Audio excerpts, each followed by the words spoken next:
Please lower your put your phone on silent or vibrate. And Master, you call the roll. Please do. Pledge allegiance. I pledge allegiance to the flag of the United States of America and to the republic for which it stands, one nation, under God, indivisible, with liberty and justice for all. And today is May 14th, Ocean Protection and Restoration Authority Board meeting, LSU Center of River Studies on Terrace Avenue in Baton Rouge. And Madam, we call it up, roll please. Chairman Doug, Present. Mr. Davidson, Mr. Weigel, Here. Mr. Bourne, Here. Mr. Burris, Mr. Alford, Here. President Jewell, Here.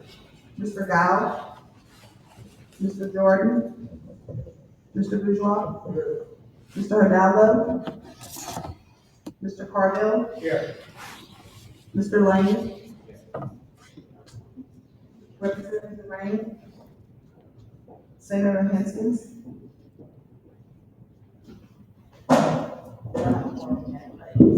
We don't have a quorum, so until we take action on the quorum, if we take any action. So,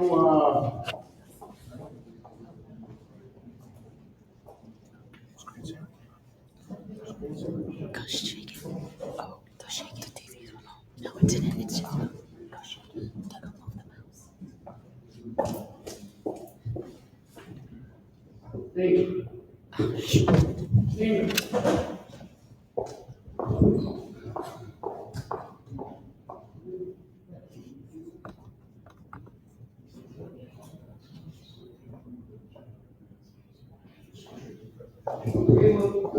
Since we don't have a quorum, we will move to old business and the announcements from the members. The announcements and the point of view, if you get none, we're gonna welcome in the LSU Coastal Program overview, Dr. Clint Wilson, Dean of LSU College of the Coast and Environment. Dr. Wilson, thank you for coming. You're welcome. Good morning. We're good? Okay, yeah. Good morning, Chairman Doug. Thank you, Glenn. Thank you for this opportunity. Everyone, welcome to the LSU Center for River Studies. I'm going to talk a little more about the center at the end of this. But I was asked to give a brief overview of kind of what we're doing at LSU and in the coastal area. And so hopefully, you'll get an update on what we're doing and the relevance to our state's coastal programs, our economy, industries, communities, et cetera.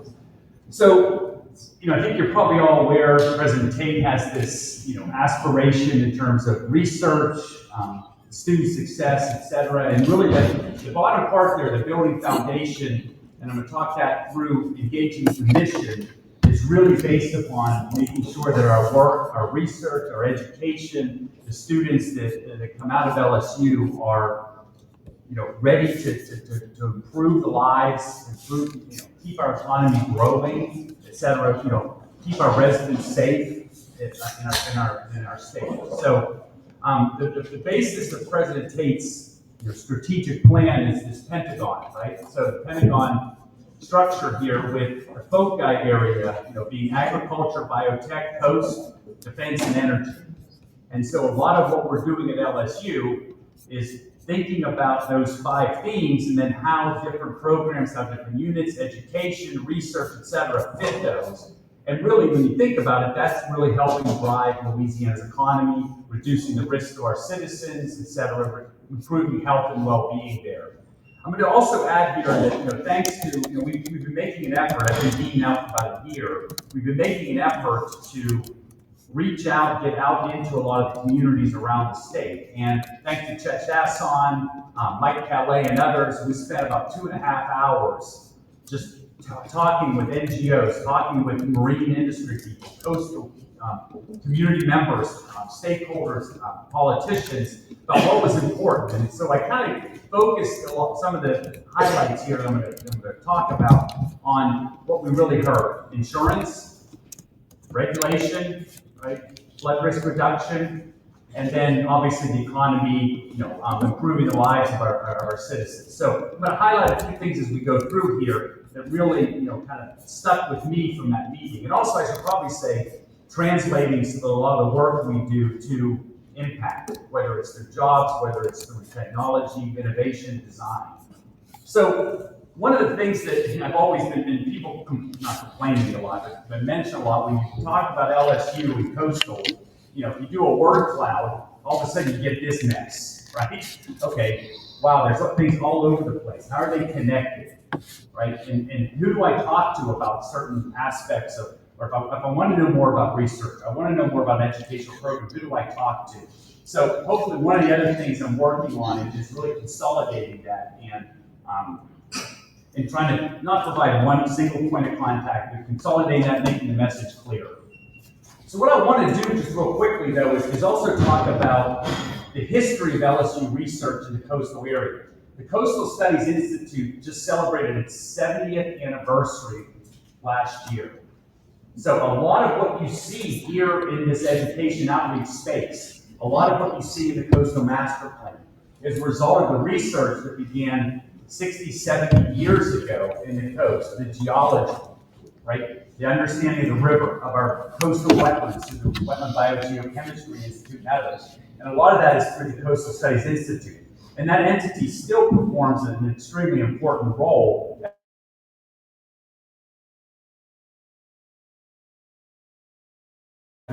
Main focus of the Coastal Studies Institute is to get people out in the field. Okay? So whether it's in our rivers in the Bachelor, whether it's out in the Gulf of Mexico, the picture in the bottom right also highlights that our engineers work with our coastal scientists, right? They're out there. So you're not just getting that kind of basic research on some geomorphology or some sediment transport. We're thinking about how does that translate to engineering properties, principles that then help us better design, plan, design, construct projects. I'm going to highlight this because I think it's really critical when we think about the Mississippi River. I know Sean and I think some others are going to talk about the river navigation, et cetera, and we all understand the importance of that to our state. But this project here, led by Sam Bentley, who's at LSU in geology and geophysics, as well as the co-principal investigators, Mead Allison at Tulane, $22 million to look at, basically to provide information, provide solid, defendable science and information so that we can really think about that critical infrastructure in the lowermost Mississippi River, right? We can all think about what that future might look like. We look at this map here and we can see how fragile it is, right? We can see the Southwest Pass and Venice, et cetera, and the levee system and the infrastructure for navigation. But really think about do we have quality defendable data that allows us to really think about what's that system going to look like in 20 years, 40 years, so we can be thinking about, and the policymakers, the decision makers, the people, financial people, we think about how are we going to sustain that in order to promote a healthy economy. So that's one example there. Second one is a project that's being funded by the Bureau of Ocean Energy Management. Again, Sam Bentley, several faculty in engineering, as well as oceanography and coastal science. They're really looking at the fact that our continental shelf, right, off our coast, is a very complex system, and I'm going to say somewhat, I don't want to say fragile, but there are tipping points in certain areas where if there's a big storm or an event that happens, you could have major landslides, mudslides underneath the water. Well, was that important? Well, it is if you have infrastructure there, right? It is if we're thinking about oil and gas infrastructure or other offshore infrastructure. And so this work being funded through the BOEM, I think is important in terms of our coastal economy.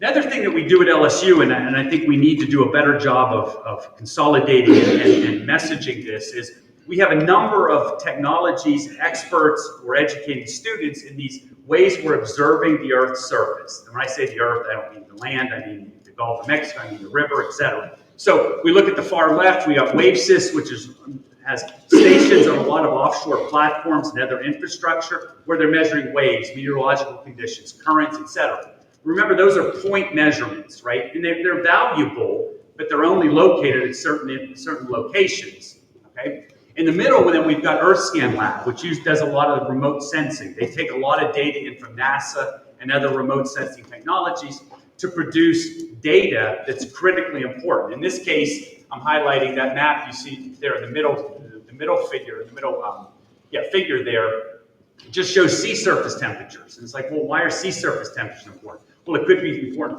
for rescue. It could be important in terms of hurricane intensification, et cetera, right? And so understanding those sea surface temperatures is just one aspect of how we use remote sensing to then integrate that with our forecasting, with our decision-making models and tools. The far right is the Center for Geoinformatics housed in the College of Engineering, Department of Civil and Environmental Engineering.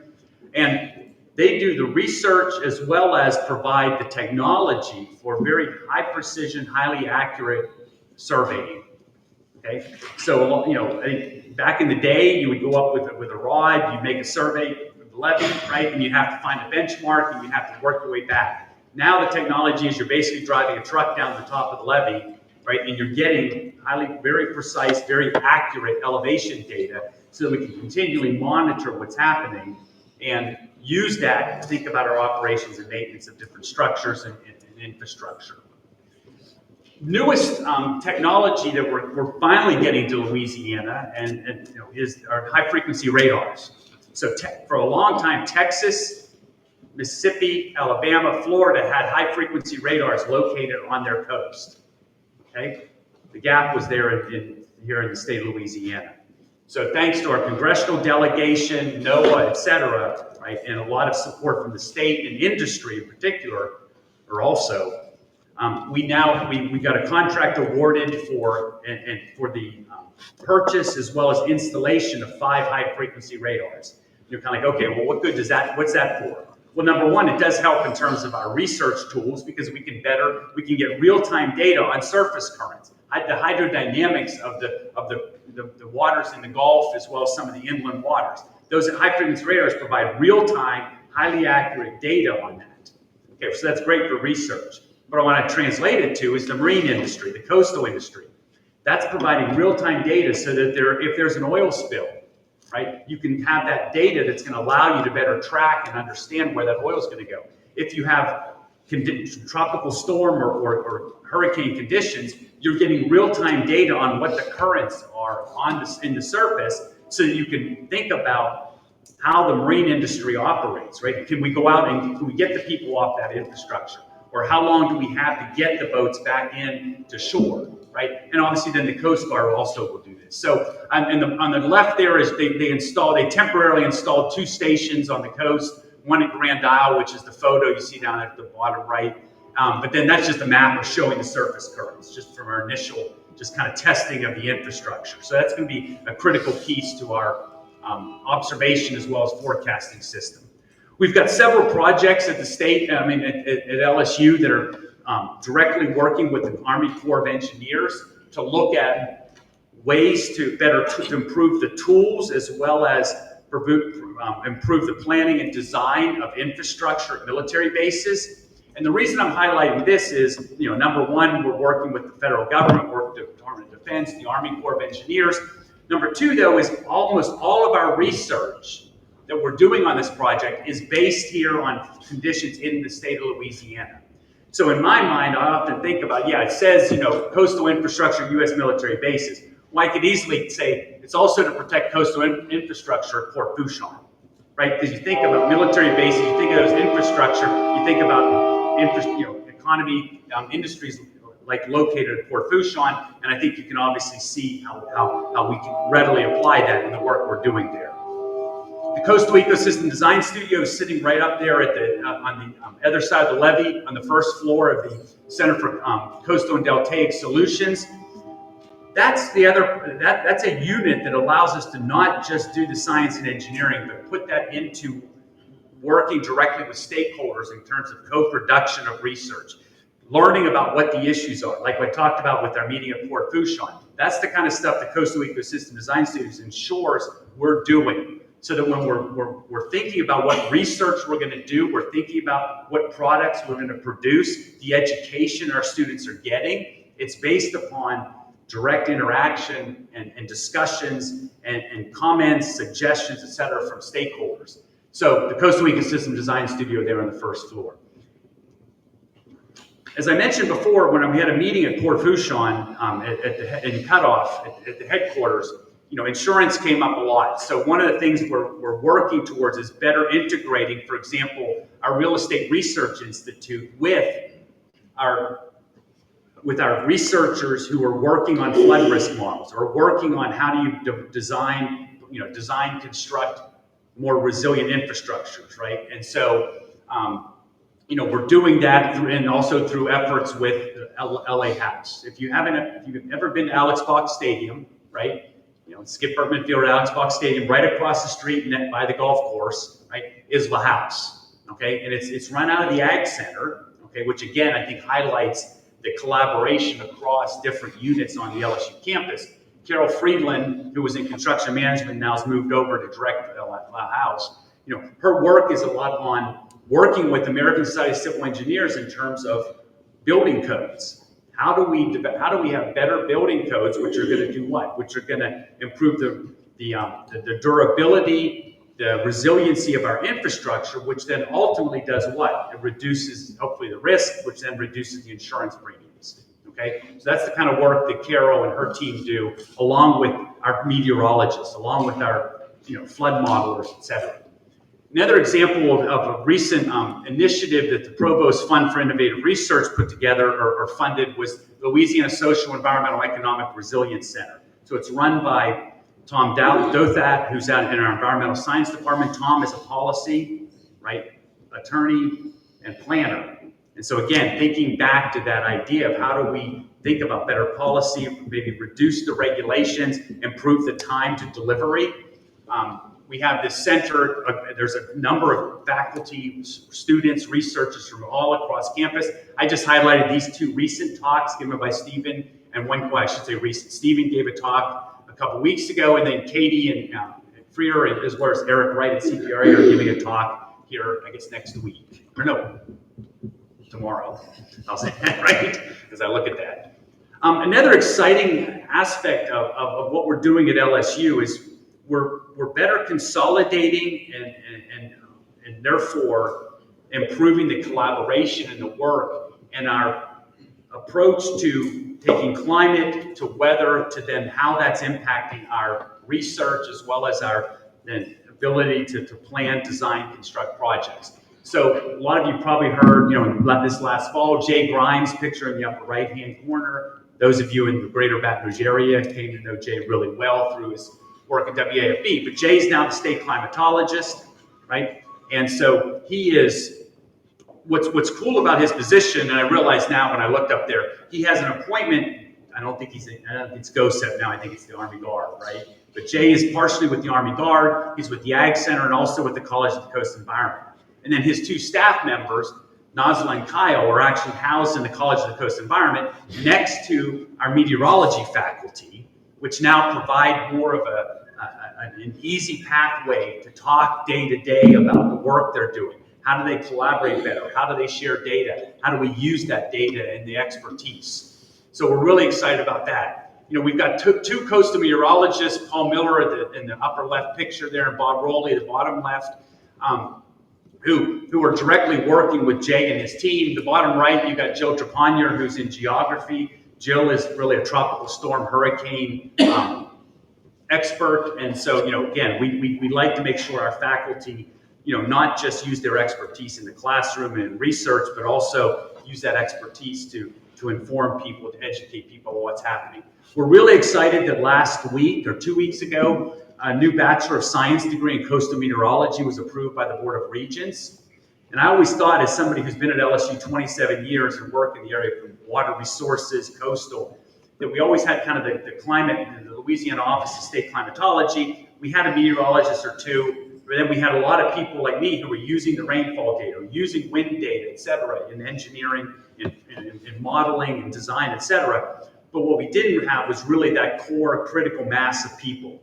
And so by starting this coastal meteorology program, right, number one, we're going to educate our students. So the students in Louisiana, who a lot of them, particularly for grad school, but I'm going to say in general, would go to Texas A&M or Mississippi State or go to Florida State for a graduate degree now will come to LSU. And then we're also going to be keeping some of our good undergraduates in state because of the Bachelor of Science degree. And that degree is important because if you want to be actually a certified meteorologist, you have to have certain credentials. You have to have certain classes. It's just like you do in engineering, and that's why it's important there. And so we're excited about that. Highlighting the coastal emergency risk assessments, Sarah, I know for a lot of you probably get on that when the hurricanes are coming, and to start tracking what's happening with the hurricane, what's happening with this predicted storm surge, and you obviously can zoom into this, and they've got really highly accurate, precise digital maps of the elevations that are able to really get down to some really nice granularity that helps people like CPRA make decisions on operations, maintenance, or operations of different coastal structures. The Institute for Energy Innovation, while it's funding a lot of work within our, if you want to call it energy transition or other areas, as well as a lot of the work that's happening at the PERT lab and other facilities, they are funding work in terms of thinking about our coastal infrastructure that's around the energy, right? And so we've got, faculty studying the wind aspects on our coastal infrastructure, wind and wave forcings on offshore structures. And again, that upper left-hand picture highlights, again, the collaboration between a meteorologist, an oceanographer, and a civil engineer, structural engineer, who does a lot of work in offshore structures. And so we get that and through work that's being funded through the Institute for Energy Innovation. I highlight this slide here, and I've only got a couple more here, but I put this slide in here because I want to go back to that idea of building prominence at LSU means we've got to have nationally and internationally recognized faculty. And these 5 here all have National Science Foundation Career Awards. So it's awards, it's grants for early career faculty funded by the National Science Foundation through a very rigorous peer review process. And they get this funding to conduct their research. Well, all 5 of these faculty, and there are a number of others at LSU that have this career award, but I highlight these 5 because they all are working either in engineering, in oceanography, coastal science, or even in Kevin's case, we've got in sociology. But their work is all focused, their research proposals were focused on things they want to do in coastal Louisiana or in the state of Louisiana. So it's, again, that idea of we want to build prominence, right? But at the same time, we need to make sure our work, our research is focused here in the state of Louisiana, improving the lives of our citizens, helping the economy, et cetera. I just highlight a couple, this picture here within civil and environmental engineering, just highlighting that to make sure, because I do still have a professor, I still hold a faculty line in civil and environmental, so I'd get in trouble if I didn't put this up there. But we've got 3 faculty, well actually now Naveed Jafari is now at Texas A&M, but we're hiring a new coastal geotechnical faculty. We have 5 faculty, I'm going to say, within the coastal area, coastal engineering area. The 2 at the bottom are newer faculty. They started about a year ago, and we're really excited about the skill sets they bring in terms of the interaction between sediment and vegetation, as well as then Matt Grant's work in looking really at benefit cost analysis through different modeling strategies so we can think about how are we getting the most bang for our buck, the return on our investment, okay? The Master of Science in Coastal Ecological Master of Science in Coastal and Ecological Engineering is something we're really proud of. It started in 2012. It was basically a program that was developed and it exists because of the feedback we got from CPRA, from the coastal engineering community, from our federal partners, et cetera, in that our engineers needed to be educated, needed to do some research, be, quote, trained, not just in, hey, how do I design a culvert on the coast that's going to deliver X amount of water? The question is, no, what are you actually trying to achieve with that design? What are the ecosystem processes? What is it you're trying to get out of that? And so that's why you have the word ecological engineering in there because of that. And so, really proud of the fact that our the students that come out of there have zero problem getting jobs.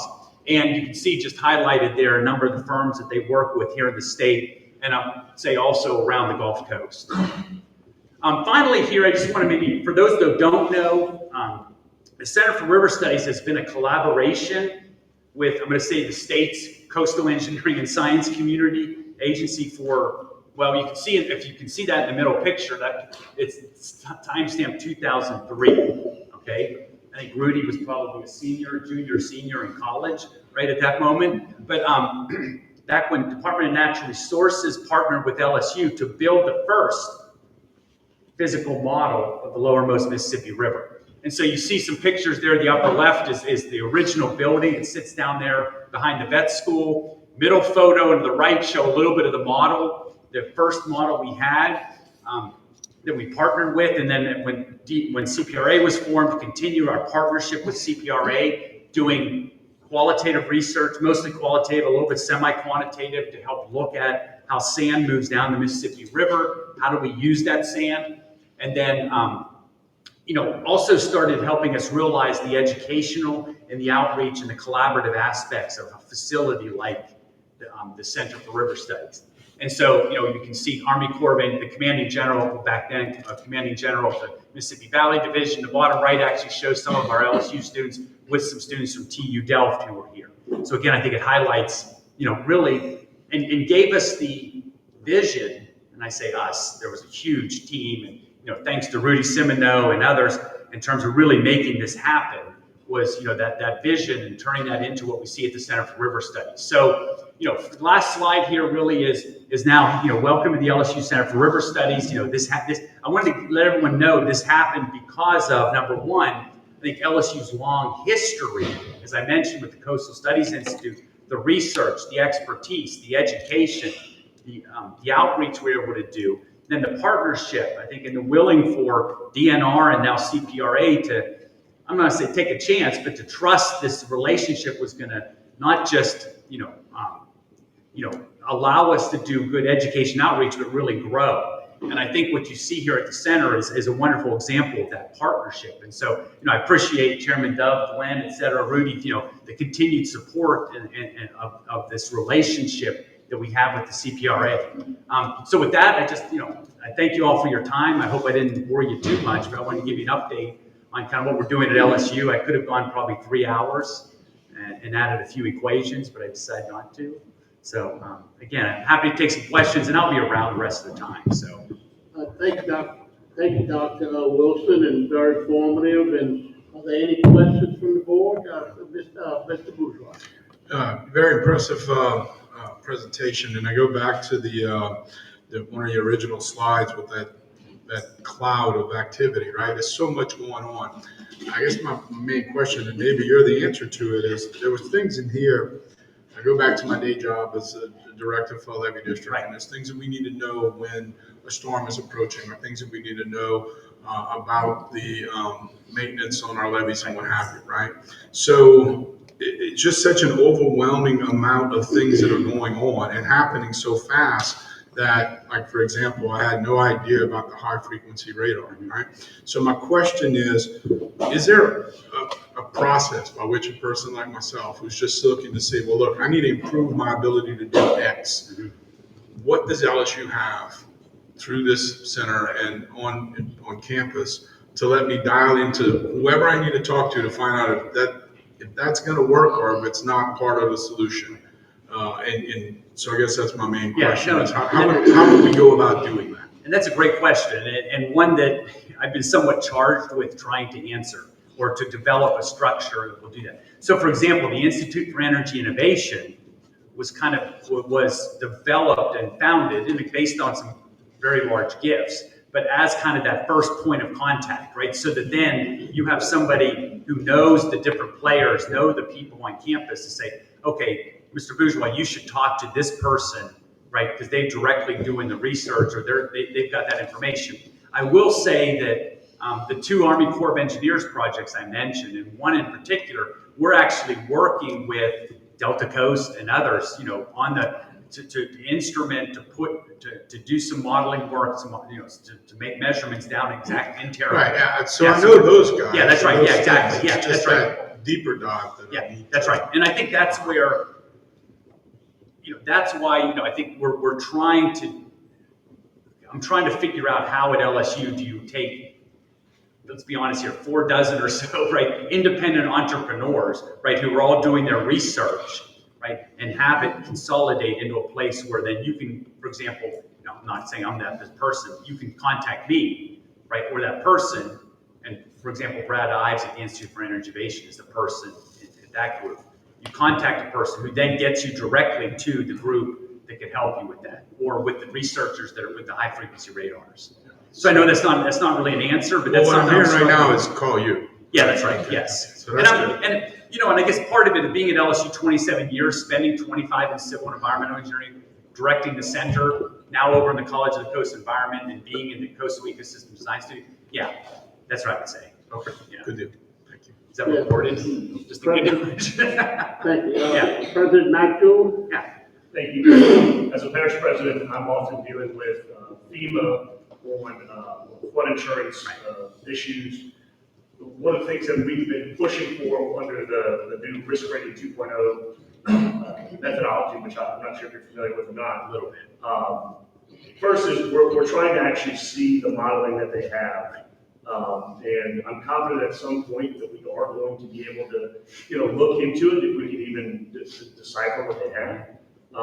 What they've showed us so far, we know to be mostly incorrect. For example, in my parish, they've told us that they're using the National Levy Database for their modeling. Well, the National Levy Database, up until that point, was missing about 7 miles of levee in St. Charles Parish because the Corps hadn't built it. We worked with the Corps to get that put in.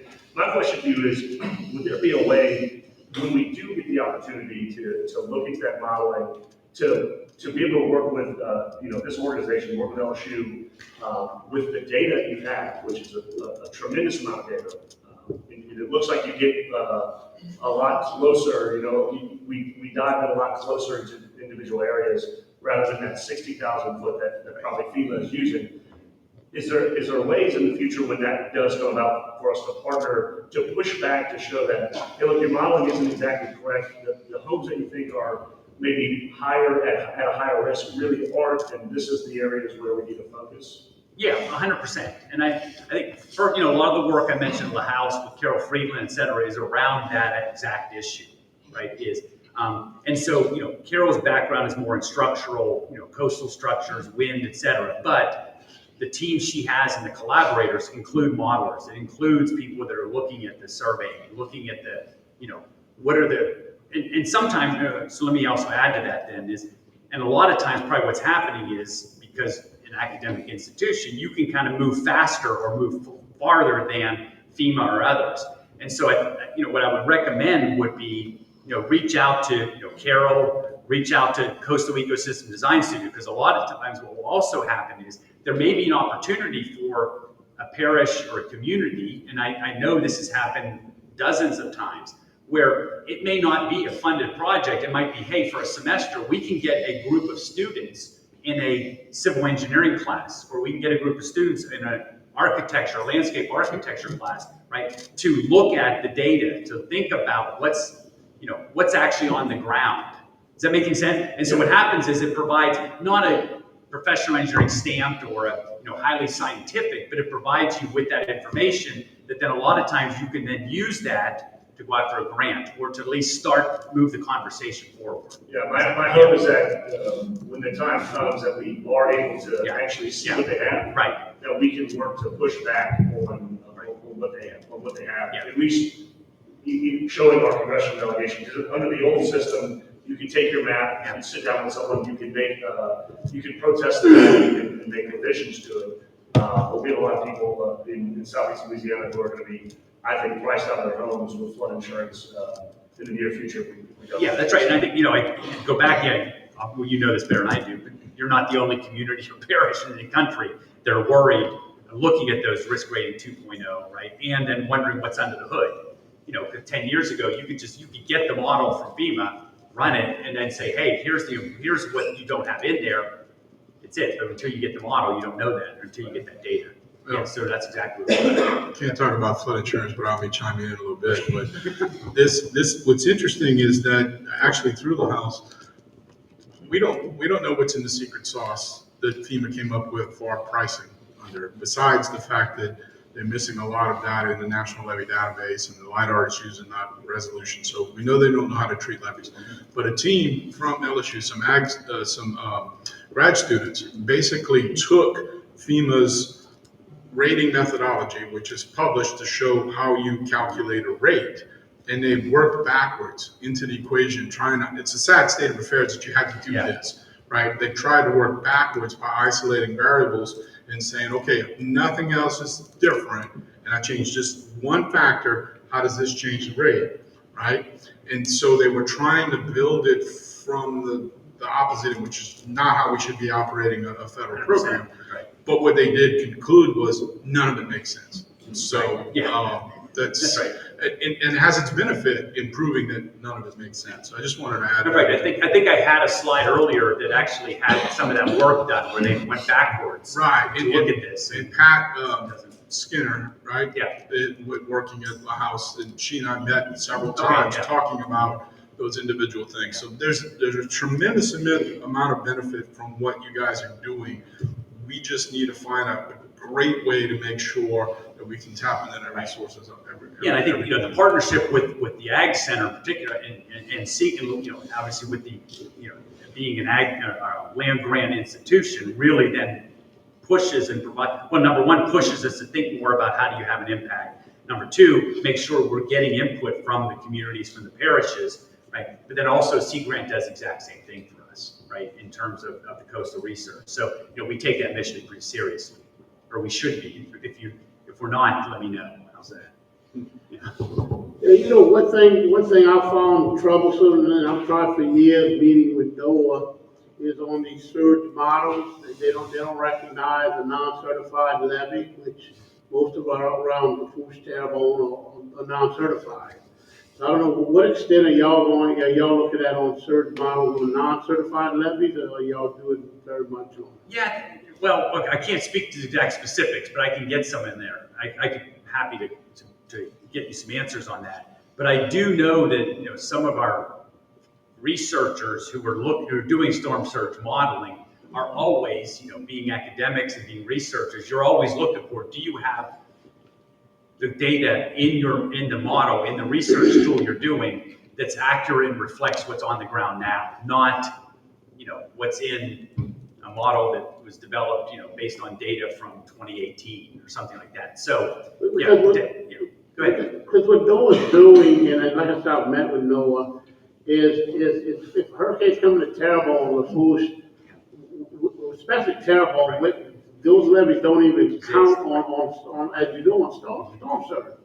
So on a small hurricane coming in that's not pushing much of a storm surge, they showing 4 feet of water downtown Houma, which is not going to happen. Right, because we had as much as 11 feet hit the levees that Tony and them built, and it nobody's flooded. So, what I'd like to see is that there's some way to get for LSU to get to the news media if they would come up with storm surge models on non-certified levees. Well, and I need to see.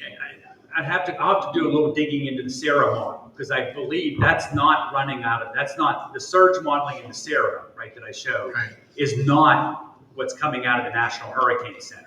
Right now, the CPRA is using the forecast of the hurricane in terms of the wind speeds, the radius, the max winds, those kind of information, pressures, to drive the surge modeling.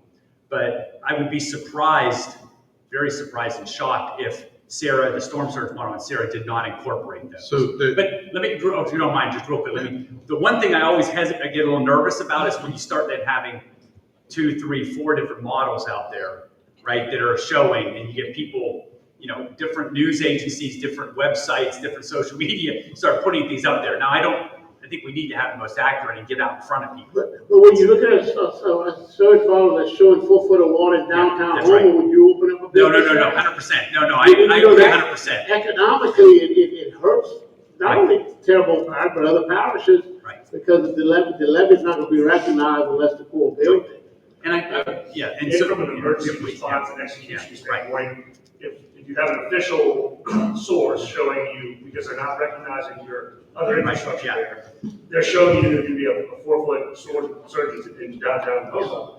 You got to somewhat make preparations, because the public is taking, Oh, right, consuming that yeah. same information too. That's right. So- And I believe, and I'm looking around a little bit here now to see if there's anyone, like, for example, from the Water Institute or from the CPRA group, whatever, because I would be shocked if the storm surge models that are being used by that CPRA is using and GOSEP is using don't include that better information. Well, so NOAA basically has been running these SWASH models, which are, which are just storm surge models for a different purpose. It's not really should be public information because we can extrapolate what we know because we know our levees. But NOAA did go back in a certain group in NOAA, and Tim Osborne pulled some people together. They came to Lafourche and Terrebonne, grabbed some information from the real world, and were able to do a forecast for Francine that actually represented what water did in Francine, right? They didn't look at the levees as, from a structural point of view to whether they have to assume that they were the height they were and that they were a hard barrier against this amount of storm surge. So I think if we can't count on NOAA. NOAA's being gutted. NOAA's flipped upside down right now. And so this whole effort's probably going, I don't know for sure. But if we could get CPRA to work in the same realm that NOAA was working, to make sure that, you talked in another stage where to get elevation data on the levees, all you have to do is drive them right now, right? That's good enough for what we're trying to do. And when we can then put public-facing information that doesn't show 4 foot of water in downtown Houma for Francine or somewhere in St. Charles Parish, then we've got something that not only can be recognized there, but can be recognized by those trying to provide private flood insurance, which may be where we're going with all of this, right? We've got a tremendous investment on the ground in South Louisiana right now. South Louisiana is not at risk of flooding to the level of which FEMA is reflecting in the National Flood Insurance Program, right? And so we can build all of those things, and that's where stitching this all together is just critical. Yeah. No, I agree 100%. And Glenn might actually be able to speak to this a little bit, just because I know annually CPRA and LSU have a contract, right, that then provides a mechanism for doing it. Go ahead. Glenn today? Yeah, that's right, Dr. Wilson. Yeah, so every year we sit down with the team at LSU and we incorporate all of the levees that have been built over the last year into the LIMS, Levee Information Management Systems, and then into ASGS. Yeah. So I think that the trouble has been trying to get NOAA to recognize that in their model.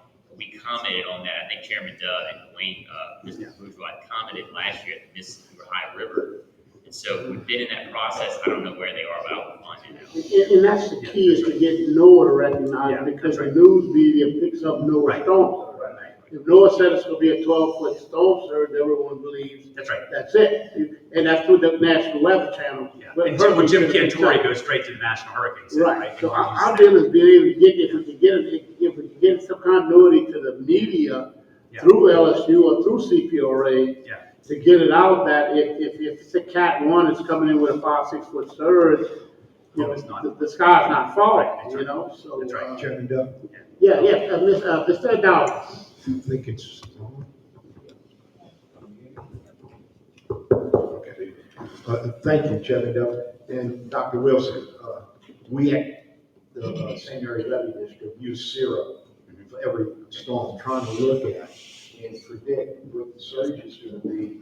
So should we leave open the IU flood control structure or close it? Okay, because depending on what side with surge that CPRA is showing us, we try to predict, but thank you for CPRA. It's awesome. Just a few more comments. I can almost say ditto everything everybody said. But, I wish your building was a little bit bigger because you're missing the Chapel River. Okay? You're not the first person to ask that question. Yeah, and representing the Chapel River.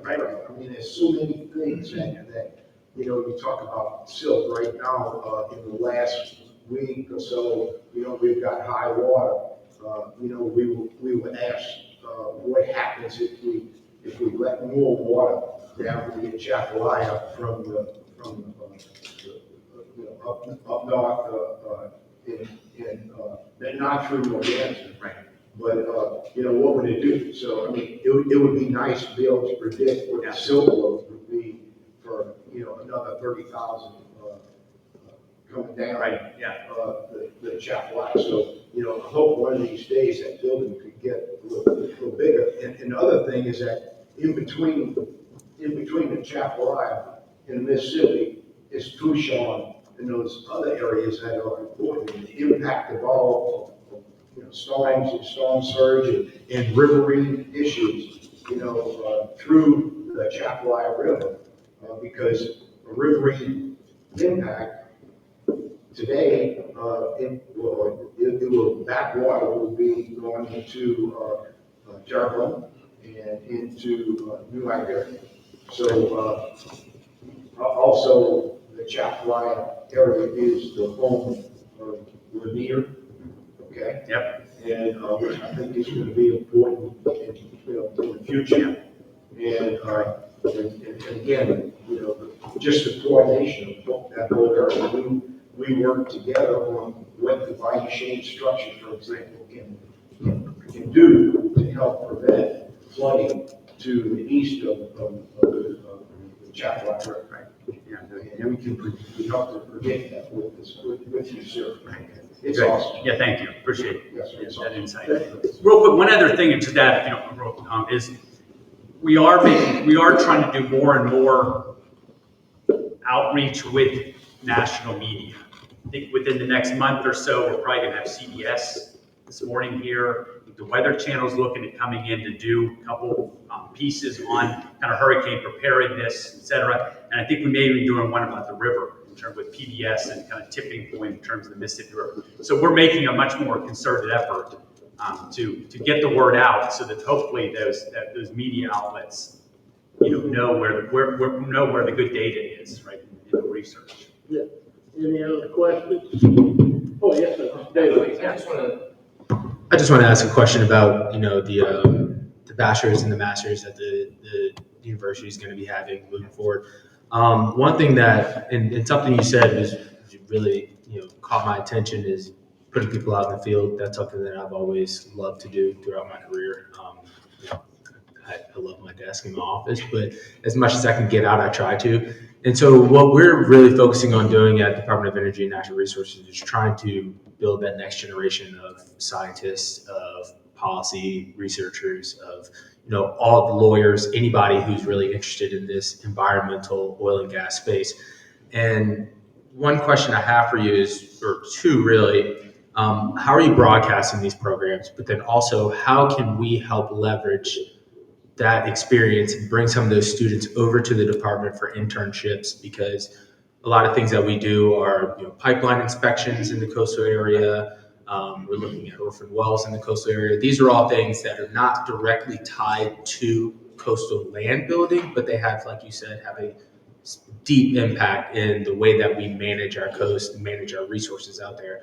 And I think it would be great for us to try to figure out some partnership where we could bring on some students and have them going out into the field and getting some real experience, so that when they do come out of these programs, they have an opportunity to either come work in state government for a little bit and then move on to private sector, or straight to private sector, or even start their own business, whatever it may be. Yeah. So I think, LSU has its mechanism, right, for broadcasting, but, we're trying to also use our network. Steve Caparata at WAFE right now, their chief meteorologist, took over for Jay. Steve is one of our adjunct faculty members, so he'll put plugs in every so often. There's actually a great video that he put out that LSU produced in terms of the program and his class. So that's the first thing, right? I think number two is we're making a bigger effort to get students out in the field. So last August, the week before class started, we took 25 LSU freshmen, 22 of them College of the Coast Environment, took them and put them in an airboat. Well, we took them to the port of New Orleans, and Sean Duffy and some others spoke about the port and the importance of the port. We took them over to Davis Pond, and they got on an airboat. And then we took them to Monticello Spillway, right? So it's not a huge effort. You're like, okay, 25 students. But the point is, all of a sudden this year, we've got all sorts of students wanting to go this coming year. Thanks to some donations, some gifts from some of our college supporters, we actually now have dedicated funds to get more students out in the field. And what I mean by that is not just, because a lot of our faculty take students out to do research. They have undergraduate students who will go out and look at the orphan wells, they're making measurements, or they're looking at some of the infrastructure, et cetera, right? But what I want them to do is then say, okay, don't just get on your boat, do the survey, get back in the boat, drive back to Baton Rouge. I want you to go have lunch or dinner somewhere. I want you to maybe even spend the night in a community, in Homa or Thibodeau or in Cutoff, right? So that it's more than just the science, the engineering, et cetera. It's also understanding what those communities are like. When they at least spend, more than 6 hours in that area, I think they come away with a deeper appreciation, which then I think, I hope will then solidify their desire to say, okay, now I understand the importance of what we're doing. I understand how the community economy fits with this. Is that someone answer your question? Yeah, definitely. And I think, I would even go further if there's some students that are hanging around for the summer, Yeah, that's right. The opportunity to come and intern at the department and continue their learning that way, I think is something that we would strongly welcome. And so any way that we can work together on that. No, that's wonderful. And I think from engineering, we've always did that a lot. Yeah. I think from coastal and oceanography and coast science, we weren't as strong in that. We didn't have those partnerships. And so we've got people doing a lot. And I think one of the things that is often missed is the permitting aspect of it. Right. We have that at the department, and a lot of times people come into the workforce not understanding that permitting aspect of it or the policy aspect of it, and working with the legislature, things like that. So getting them that experience as well is tremendous in moving forward in their career. So again, if there's any opportunity that we could bring some students on, if you see that as something that's beneficial, we're happy to facilitate. Yeah, we work closely with Greg Upton. Yeah. They're in the same building, right? It's the Energy Coast Environment Building, right? So, it's there. Okay, with that, the board's clear. Right. We'll make a, Motion to return to item 3 on the agenda since we're not. we got a motion to return to item 3 on the agenda. Any objections? Second, seeing no objections. Do we need to call a roll again, or we have a quorum now? Okay, so we have a motion to approve the agenda. So moved by Mr. Bourgeois, second by Mr. Jewell. All in favor? Any public comments on the agenda? Once, twice, 3 times. Approval of the minutes, motion to approve the minutes by Mr. Alfred, second by Mr. Jewell. All in favor? Aye. None opposed. Any public comments on the minutes? Okay, and we're gonna go ahead and move to implementation update. Mr. Glenn Adair, Executive Director of CPRA, and Mr. Clay Falker, the Deputy Director of CPRA. Thank you, Chairman, members of the board. Welcome today. We've got a good update for you today, and I'm happy to present this, and then I'll also focus on the work that we're ongoing in the lower Mississippi River and the Virginia Delta. So happy to jump in. As always, we start with our overview of active projects.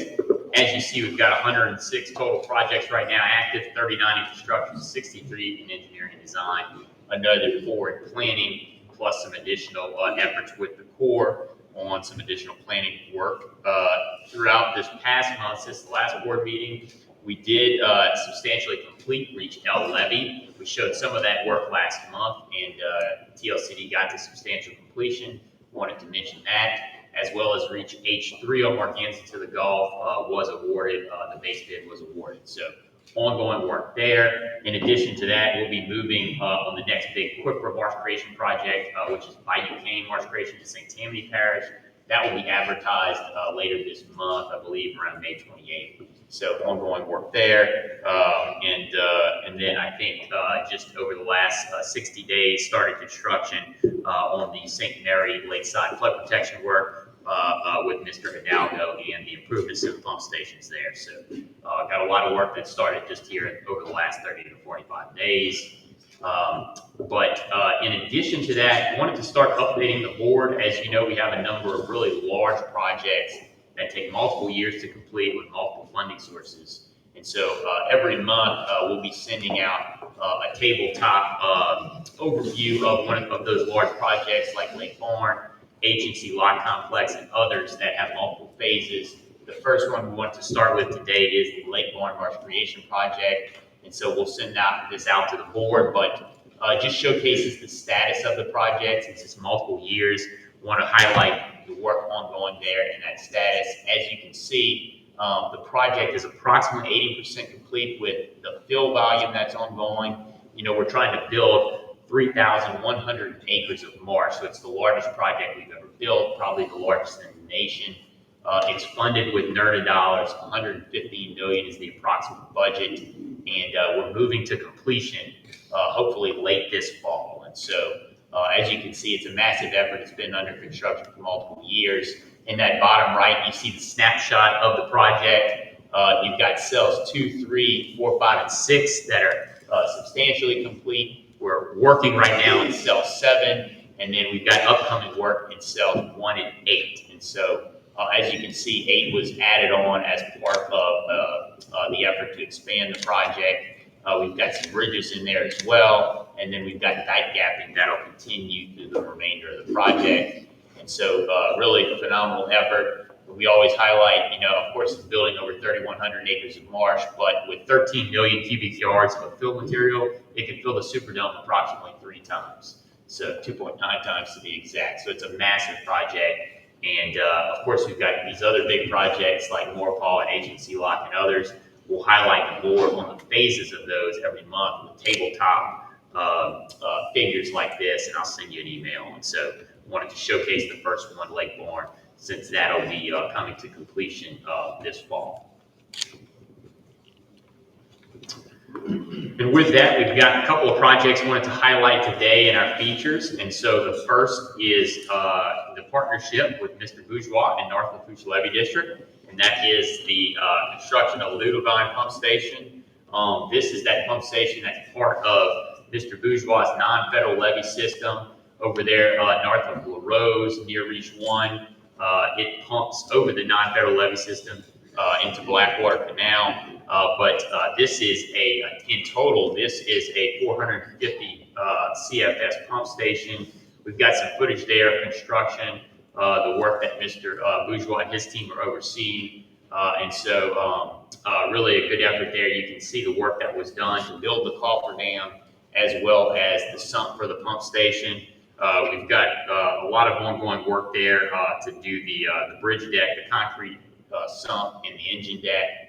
The pump installation will be coming soon, but just a really good footage that Adam and Ryan and their team took, and some photos by Mr. Bourgeois' team. So really good work ongoing there. Mr. Bourgeois, I know we talked yesterday, if you want to mention a few words about the work that we've got ongoing at Ludovine. Yeah, it's when you talk about an upgrade, right? The other pump station, the old Ludovine pump station, barely had a cover on it, belt-driven pumps. I mean, you couldn't run the pumps in the rain. It was kind of a mess. But it's because of its proximity to the Morganza project and the Eastern tie-in that we were able to get this done, where the hard work is done. You can see the construction was in the dry instead of having to build it in the wet. So they'll be taking out that last bit of stuff, and it's going into a burrow pit that we used. So there's a lot of things that came together. This ties 2 levee systems together, and we're on track. The hard work is done now, so we're on track to see a June completion, or depending on weather, something in late June, something in that nature. So do appreciate the input from CPRA and the support for this project. Well, thank you. Yeah, it's 48-inch vertical axial pumps. It's got that total capacity for up to 450 CFS and 300 going in now. And so just the project, it's valued at approximately $7.9 million. We've got money coming from State Go Mesa, about $6.72 million, paired with the funds from North Lafourche, $1.2 million. And you can see our partners there with North Lafourche, Lafourche Parish, and the work that's being designed by GIS and constructed by Sea Level and all of their teams. I know they have some consultants that have done a really good job. So really a great project, and looking forward to the completion to get that one in service. Well, in addition to that, I know we mentioned it last month, but just wanted to highlight some of the footage of the closure of the Bayou Chene floodgate to provide that protection from that backwater flooding. And so I know we spoke last month, Mr. Hidalgo actually mentioned it at ALBL, but we've got some really good footage from our team as well as St. Mary Levee District and Mr. Hidalgo's team. You can see the closure there, really see the difference. Again, this is that $80 million, 400-foot floodgate that protects over 30,000 people in 6 parishes. And so I believe this is actually the first time it's been closed for backwater flood protection. It was closed for Hurricane Francine, if you remember. And so just to showcase the benefits for this system, to be able to use it for both hurricane and flood protection as well as high river flood protection like this year. And so really great to see that in service, and just wanted to showcase the footage that has been taken. Mr. Hidalgo, I don't know if you want to say a few words about that again. Always want to say 2 words, Bayou Chene. So you can see the difference in the color of the water. Right now, it's holding back about 2 feet of water. As compared to 2011, when we put it temporary, it was holding back 5 feet. So potentially, we can really, protect the people. And again, as you said, it's multiple parishes. And great project, and we're proud of it. And as you can see, it does the job. Right now, the protected area is at a very safe area. No flooding on streets, and which would be happening with the elevation of the water on the flood side right now. Thank you. That's right. Yeah, it's a 400-foot gate, 1,100-foot wall, and ties into both Island and Terrebonne Parish. So really, really good, neat to see in service. In addition to that, I know we had a couple of months ago the Parish Matching Program Award. So I want to highlight the progress of one of those first projects. And this is actually a multi-phase, again, multi-year project. And that's part of our master plan. And that's the Chifuncta Habitat Restoration and River Ridge Restoration Project. Some of the early work is being led by St. Tammany Parish, but this is at the mouth of the Chifuncta in Madisonville in St. Tammany Parish, Louisiana. And so if you remember, this was part of that 2025 Parish Matching Award. This project, the first phase of it, will protect this historic Chifuncta River Lighthouse. It's one of the last remaining original functional lighthouses in the Lake Pontchartrain Basin. It actually was constructed in 1868 and is registered on the National Park Service Historic Preservation List. They have a group there, a nonprofit, that really works to keep this restored. And so the parish has started this project to provide its bonded GOMESA funds to design a project. And then we have contributed to that to provide that additional funds needed to go to construction. So I'll show you here in a second the plan view of the first phase of work. But this is actually a multi-phase project. We've got the work that'll go to protect the lighthouse and provide a pier. The pier was destroyed in one of the recent hurricanes. And then we've got additional marsh creation work on the backside of that, as well as work on the other side of the mouth of the river. That is part of our annual plan that we'll be starting. And so, as you can see in this rendering, we've got some protection going along the shoreline, and that'll tie into a breakwater that will protect the new proposed fishing pier and recreational pier. And so, this is all funded through that partnership with Parish Matching, and the parish is bonded GOMESA. And then in addition to that, we've got funds in the annual plan to build some of the restoration work on either side of the mouth of Chifuncta. So really good work there to protect that historic lighthouse. So that's starting construction here pretty soon. With that, we've got a bunch of, a good number of updates over the last month. And so first starting, with our annual plan, obviously that was passed through the CPRA board last month. We've got the work that we do to go through the committees. We've got 2 committees, House Transportation, Highways, and Public Works. That was completed and reported favorably there, as well as the Senate Committee on Natural Resources. And then we have the House Committee on Natural Resources and Environment and the Senate Committee on Transportation, Highways, and Public Works. That'll likely take place over the next couple of weeks before it goes to the House and Senate floor. And that is a joint resolution in both the Senate and House. Senate Resolution 28, authored by Senator Bob Hedskins, and and House Resolution 36, authored by Representative Brett Diamond. So just wanted to update you on that progress there. We'll be updating you over the next meeting. The legislative session ends, I believe, June 14th, so that'll take place prior to the next board meeting. In addition to that, CPRA and our team had a good site visit with the Corps of Engineers and their team on the progress at PCCP, the permanent canal closures and pump site visit.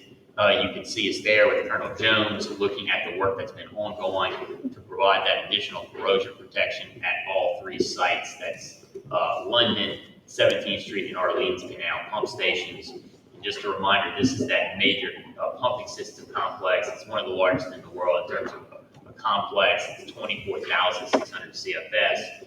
And so that work is ongoing. They're getting ready for the work that needs to be done prior to the hurricane season.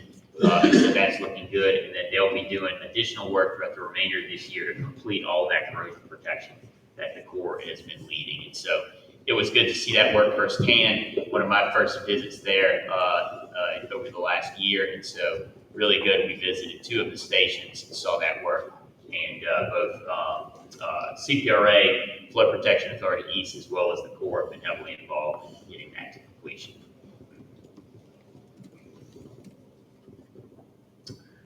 In addition to that, we had a great Coastal Day on Monday. That was really another fantastic day, over 300 attendees. We had a really good start to the day with a networking event that took place here, had tabling here, as well as the ability to have a partnering session, a speed dating, if you will, with primes and subcontractors on both the construction, engineering, and professional services side. And so that is always really good to showcase the partnership that we have with private industry, and then have people that want to work in this industry get engaged. But in addition to that, we had a really good event at the press room at noon on the 4th floor. Chairman Dove and Chairman Alfred spoke.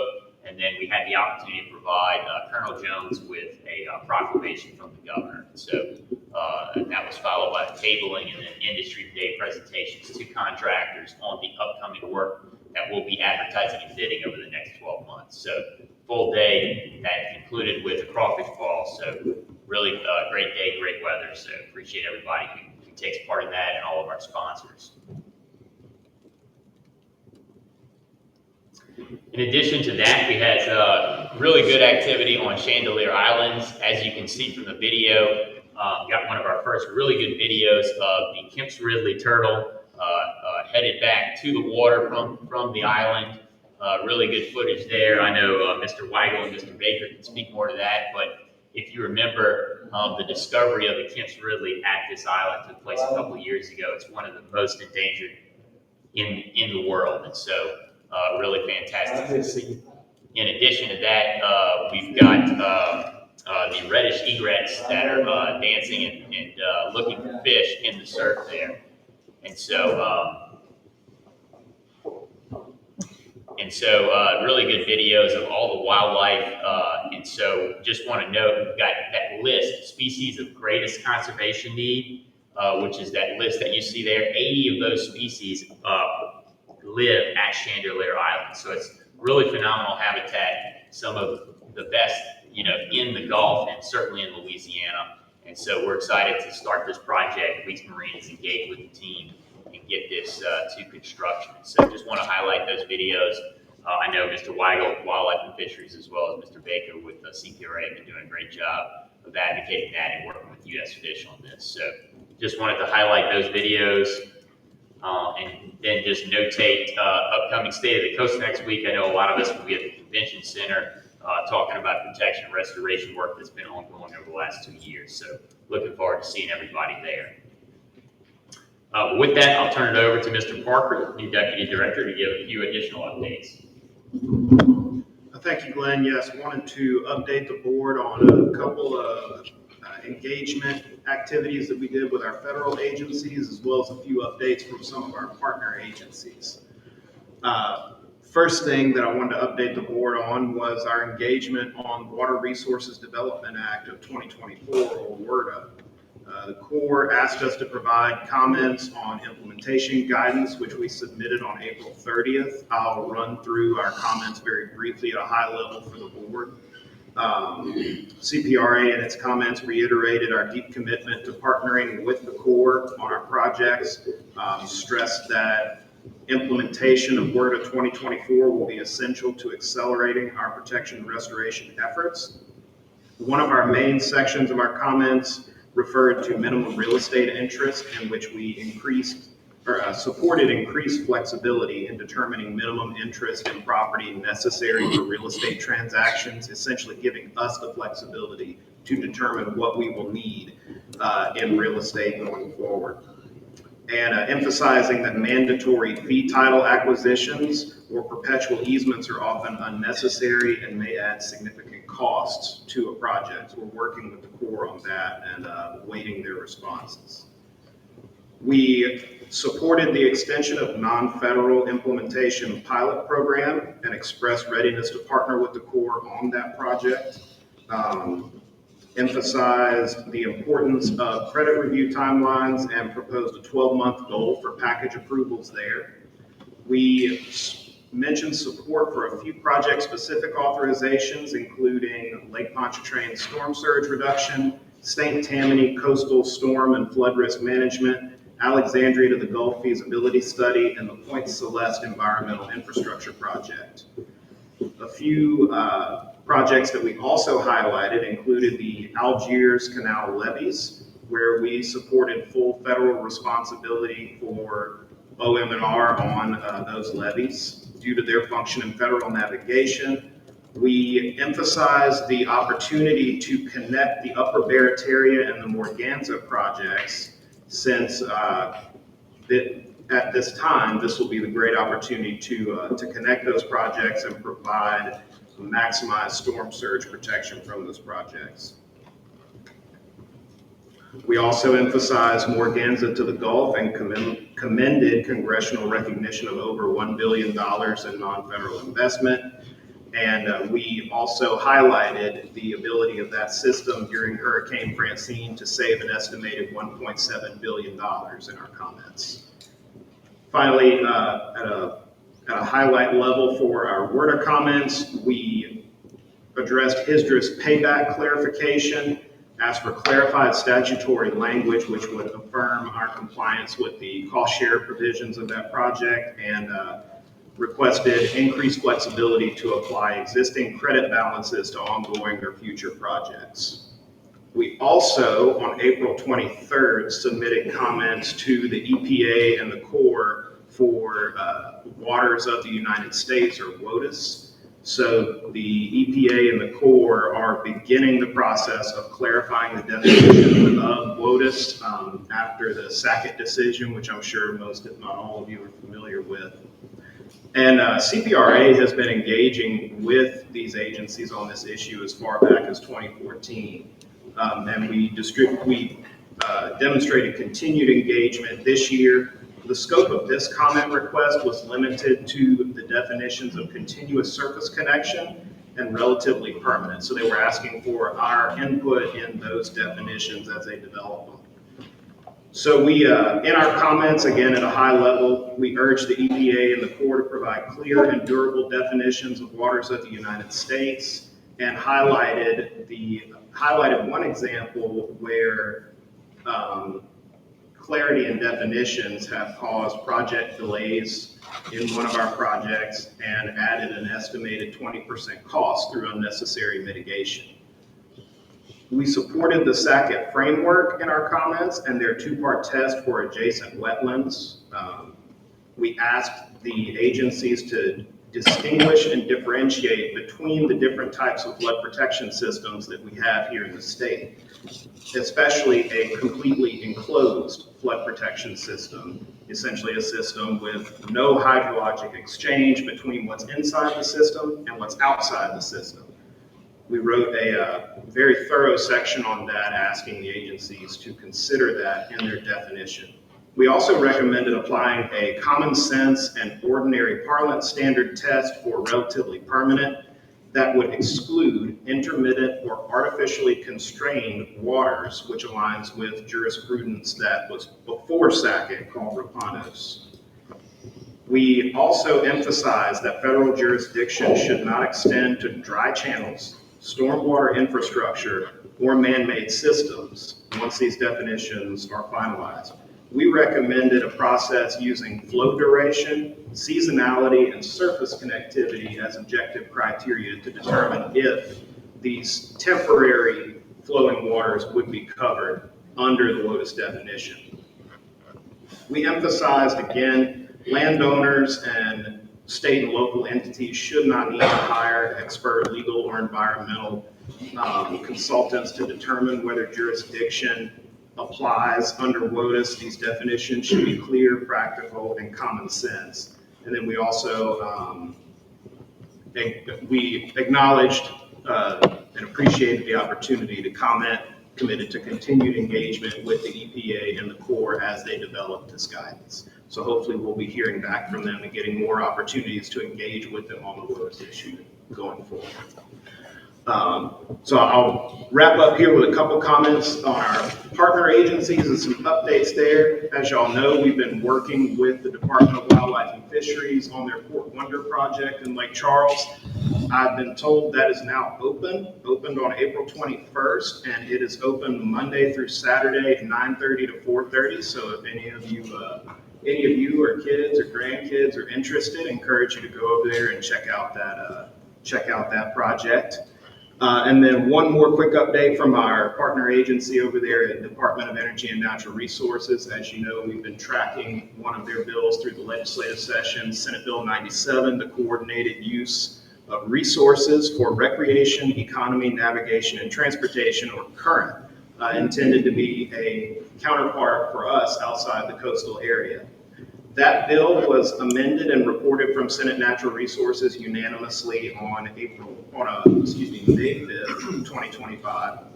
The amendments clarified the limits of authority for current and clarified its interaction with its partner entities. That is now awaiting a hearing in Senate Finance. That's the limit that I know about it, but if Mr. Davidson from DNR has any further insight, I'll welcome that. Otherwise, I'll take any questions from the board. Thank you, Clay. Considering that you wrote it, I find that hard to believe that that's all you know about it. No, this is an opportunity that we have seen and identified in discussing with many of our partners in the coastal zone, just the opportunity to provide more coordination in the northern Louisiana area, specifically because we have significant amount of projects that need to move forward, and understanding the creation of CPRA and the initial mission, the idea was to provide planning and coordination absent funding, right? And that is exactly where we are in North Louisiana. Again, a number of projects that need to move forward and have significant benefit to citizens in that part of the state.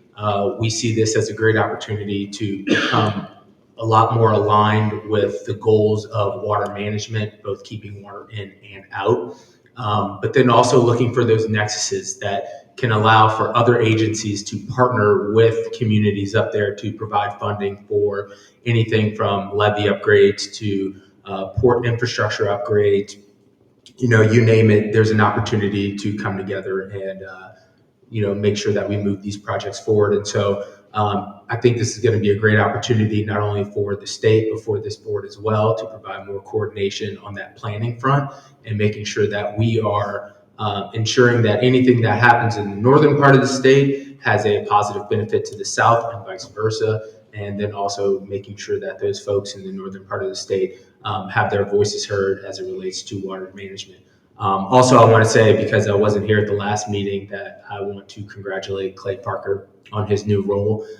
He did spend the past year or so in our office, where he has been tremendously helpful in drafting the legislation for our reorganization, and we wouldn't be where we are today moving through the legislature with these bills without his help. And his background, not only as a lawyer, but a little bit of engineering background as well, is going to serve him very well at CPRA. And just want to tell Glenn that you got a good one. So take care of them. We'll take them back if you get tired of them. So. Okay, any comments, questions? Mr. Bourgeois? Yeah, I got a few things. I work backwards from this with regard to current. As you know, from the Association of Levy Boards point of view, those northern levy districts are really hopeful that this all generates something equivalent to what CPRA brings to the coastal levy districts. But one of the things I've heard, just on the Capitol, so those people that weren't really dialed into what this is and what it's not, I've heard a few people rumbling and saying, "Oh, this is an attempt for the northern part of the state to get into some of the Go Mesa funds," and I know that that's not possible because of the way that it's done, but I thought maybe it'd be a good opportunity to address that. So I'm going to go back to this. Yeah, no, you're absolutely right. That's not how it's done. In fact, it goes against federal law. Those funds are directed to the coastal political subdivisions located within 200 miles of the center of the leased block. It is literally impossible for Caddo Parish to be located within 200 miles of the center of the leased block in the Gulf of Mexico. This is purely dependent on the revenue. It started based on the amount of money that the Red River receives, or those 7 parishes in the Red River area receive from their millage. That is something that we identified as an opportunity to try to leverage, but then also bring in other agencies like LED, Department of Energy and Natural Resources, LDWF, the Lieutenant Governor's Office through tourism and parks, just identifying other funding that could be out there to help manage these massive projects that they have going on as well. And again, this is not another thing that we've heard is, if a port wants to go ahead and do some upgrades, that this is another barrier that they have to go through in order to get approval. That's not the case at all. This is only if you want to participate and want to try to get funding through this board that is being created. Everybody has the opportunity, whether it's a levy board, a port, a municipality, a parish, has the opportunity to pursue a project on their own if that's how they choose to do it. This is just another opportunity to help leverage funds so that we can move forward with additional projects as well. So that is correct. Go Mesa funds are for coastal states. The state does get a portion of that money, but again, that money by law in Go Mesa is designed for hurricane resiliency, ecosystem restoration, and mitigating impacts from oil and gas infrastructure in the coastal area. And so thank you for asking that question. That is something that I think is really important to clear up. These are 2 separate things, but we'll be working in tandem to make sure that everybody has a voice and that we're coordinating on all those water management techniques that we're going to be employing. And also it's constitutionally dedicated to the coastal zone, which I think consists of 20 parishes. So I just wanted to make sure that we got a chance to put that out there because I've heard it from several different sources and they thought that was what this was about. So not going into it. But I think as soon as the state recognizes, or most people recognize it, as goes the southern part of the state, or how goes the northern part of the state, the whole state goes. And so I think it's positive. I wanted to move back to the waters of the U.S. and the comments on that. Basically just to say what a wonderful job that Chris Barnes, you, Clay, and the team have worked on those comments. That is an ongoing, difficult challenge to kind of get that precise message in on it. And so I think that's was very well done. I kind of dropped the ball not knowing as soon as the comments were due, but thanks Chris for being on the ball there and making sure we got them in. So I just want to reiterate the complexity of that and the detail that was in that letter, and it was fantastically done, and I encourage everybody to take a look at it. And the final thing that goes back to Glenn, the number of projects we've got here. I just wonder if you can get Gardy a step ladder or maybe a tall ladder so he can put some more pins up there, because there's a lot of missing pins from some of the things we talked about today.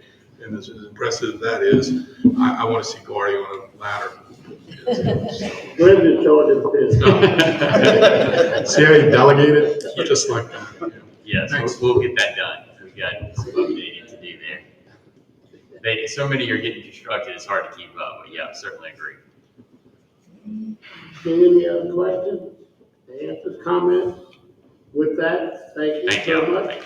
And next, we have the Mississippi River update on Mississippi River navigation challenges and improvements, Sean Duffy, Big River Coalition. And Rudy, y'all are good right now. All right, good morning. Thank you, Chairman Dove, members of the authority. And I really want to say I appreciate working with Glenn. We've worked together. Governor Landry has a Navigation and Safety Task Force. It's been eye-opening.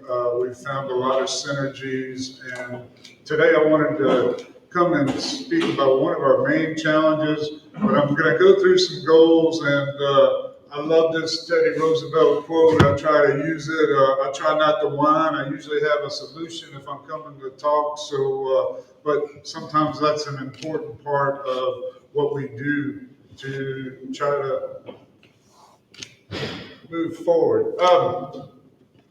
The center of this nation, that's 1.25 million square miles of our country, 41% of contiguous U.S. drains through it. There are over 250 tributaries, and I will tell you point blank, I can't name them all, can't come close. I know the major ones. The Ohio River, we get about 90%, by the time we get to Cairo, Illinois, about 90% of the water that's coming our way is in the river already. And it takes about 20 days to come down. Let's see.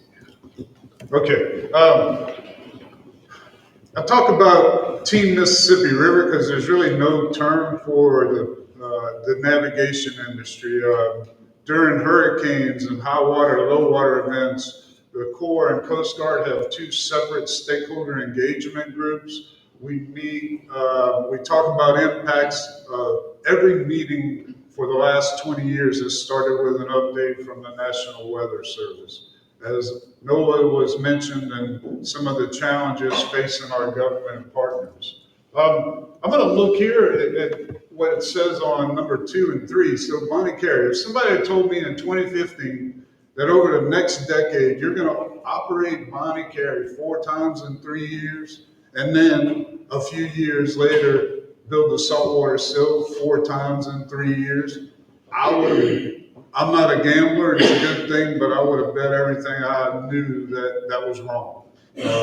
Both of those average about once every 10 years. And we almost had to operate it this year. That would have been an additional 8th time, 16 times since it was put into, since the Bonnie Carey Spillway was opened.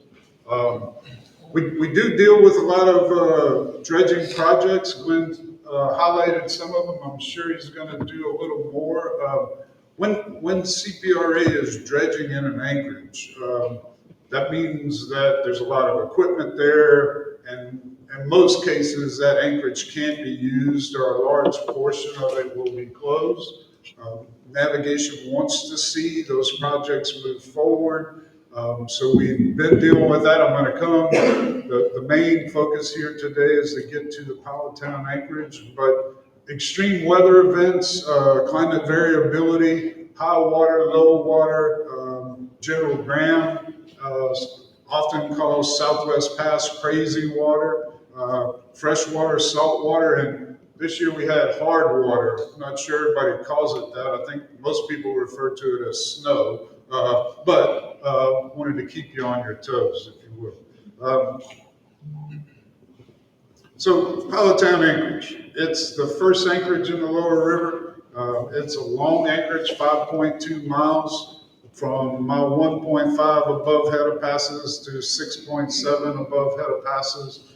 And this anchorage is severely shoaled in. There are areas where fishing boats go aground, and navigation has this as the #1 priority, including on Governor Landry's Navigation Task Force. So some of the things we're concerned about, of course, I mentioned in Powhatan Anchorage. Many would probably guess that Hurricane Katrina was the longest closure to the navigation channel, and they'd be wrong. It was the grounding of the Marshall Konev in 1989 at the Powhatan Anchorage. The vessel got broadside, it changed flow. Other vessels trying to go around it went aground. 4 other vessels eventually went aground, to the point that the channel was completely closed for 21 days. The way to recover if this were to happen tomorrow is the same way. They lighted cargo, they took cargo off of the vessel. It was yellow corn. Of course, 1989, our relationship with Russia was a little different. It was a Russian freighter. I do remember a former boss who was in the paper saying we should just simply blow up this Russian ship. That highlights how important restoring navigation was. It took 6 dredges to come in and free it. I've learned recently in talking to some of the people with the Corps that were there that it almost changed the flow out of the main channel and into South Pass, Passalute. Devastating impacts. We've looked now, we believe we are in the process, the Big River Coalition and others, including the World Trade Center in New Orleans, are requesting federal funding to dredge the Powhatan Anchorage. It's about 30 million cubic yards of material to make that anchorage whole again, where vessels at 50 feet can be anchored in it. We have fishing boats go around in it. Some of the other challenges, crevasses that may not seem like it's connected to the Powhatan Anchorage, but our belief is the Powhatan Anchorage, where it is, because of how shoaled in it is, it's putting the back pressure on the water coming downriver. We've seen some crevasses grow over the years. Neptune Pass is one of the most concerning. As we're here today, the Corps is working to close and restrict the flow as an emergency action. One of the things we talk about is high rivers will make those crevasses get bigger, and during low water, they flow inward, inducing additional salinity into the river system.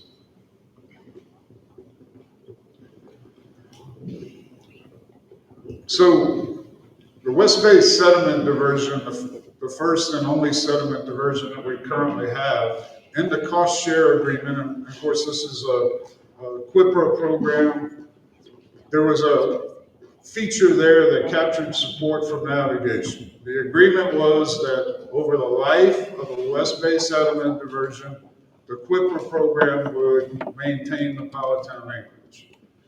And what happened was not enough money was set aside.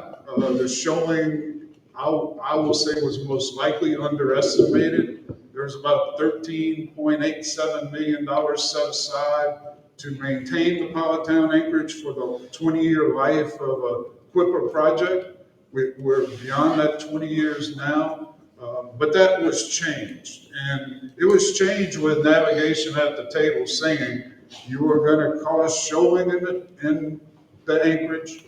We won't be able to use it. It will become a navigational hazard. And as I sit here today, all of those things have happened. I was looking for a funny slide. So every now and then, if you're monitoring weather and you look at river gauges, you will see an anomaly. Now, hopefully, we can all recognize this is a crazy anomaly, but if the gauge at Baton Rouge had gone up over 40 feet in a 20-hour period, we would have had major issues. But when we talk about technology, this is from the Corps site river gauges. It often goes down, and occasionally you'll catch a funny anomaly.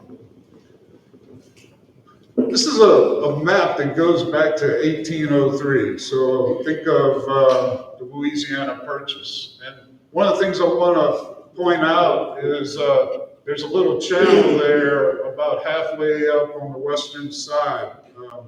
That is what used to be Grand Bayou. At the time was the major distributary in the lower river. The reason we don't know that is because about 70 years later, 60-some years later, James Buchanan closed that crevasse off, closed that distributary off, because he knew that to move sediment, you needed to keep the energy, the power in the river. This is a slide from a crevasse that had been problematic, a small crevasse in terms of, this is in Southwest Pass.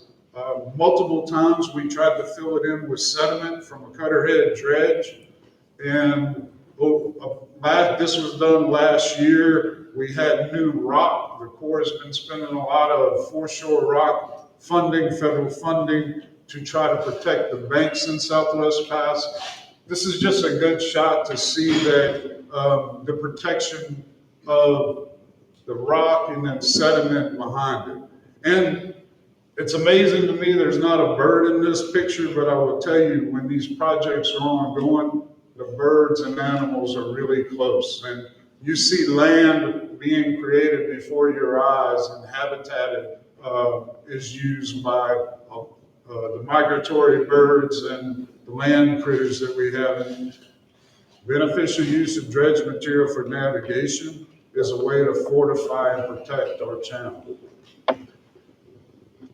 There's a lot to this slide. It may not all come across, but in 2007, the Corps of Engineers did a report to hopper dredge pump out. They were looking at how to make a hopper dredge work like a cutterhead dredge, because cutterhead dredge costs at that time were double what hopper dredges were. I set together a stakeholder group. In fact, Todd Baker followed me, was one of the members on that initial stakeholder group.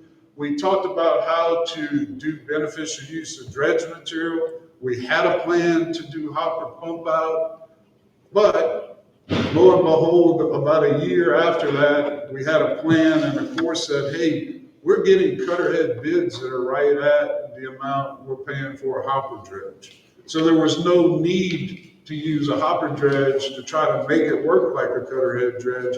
And we started in 2009 with the E.W. Ellison, and it restored about 100 acres.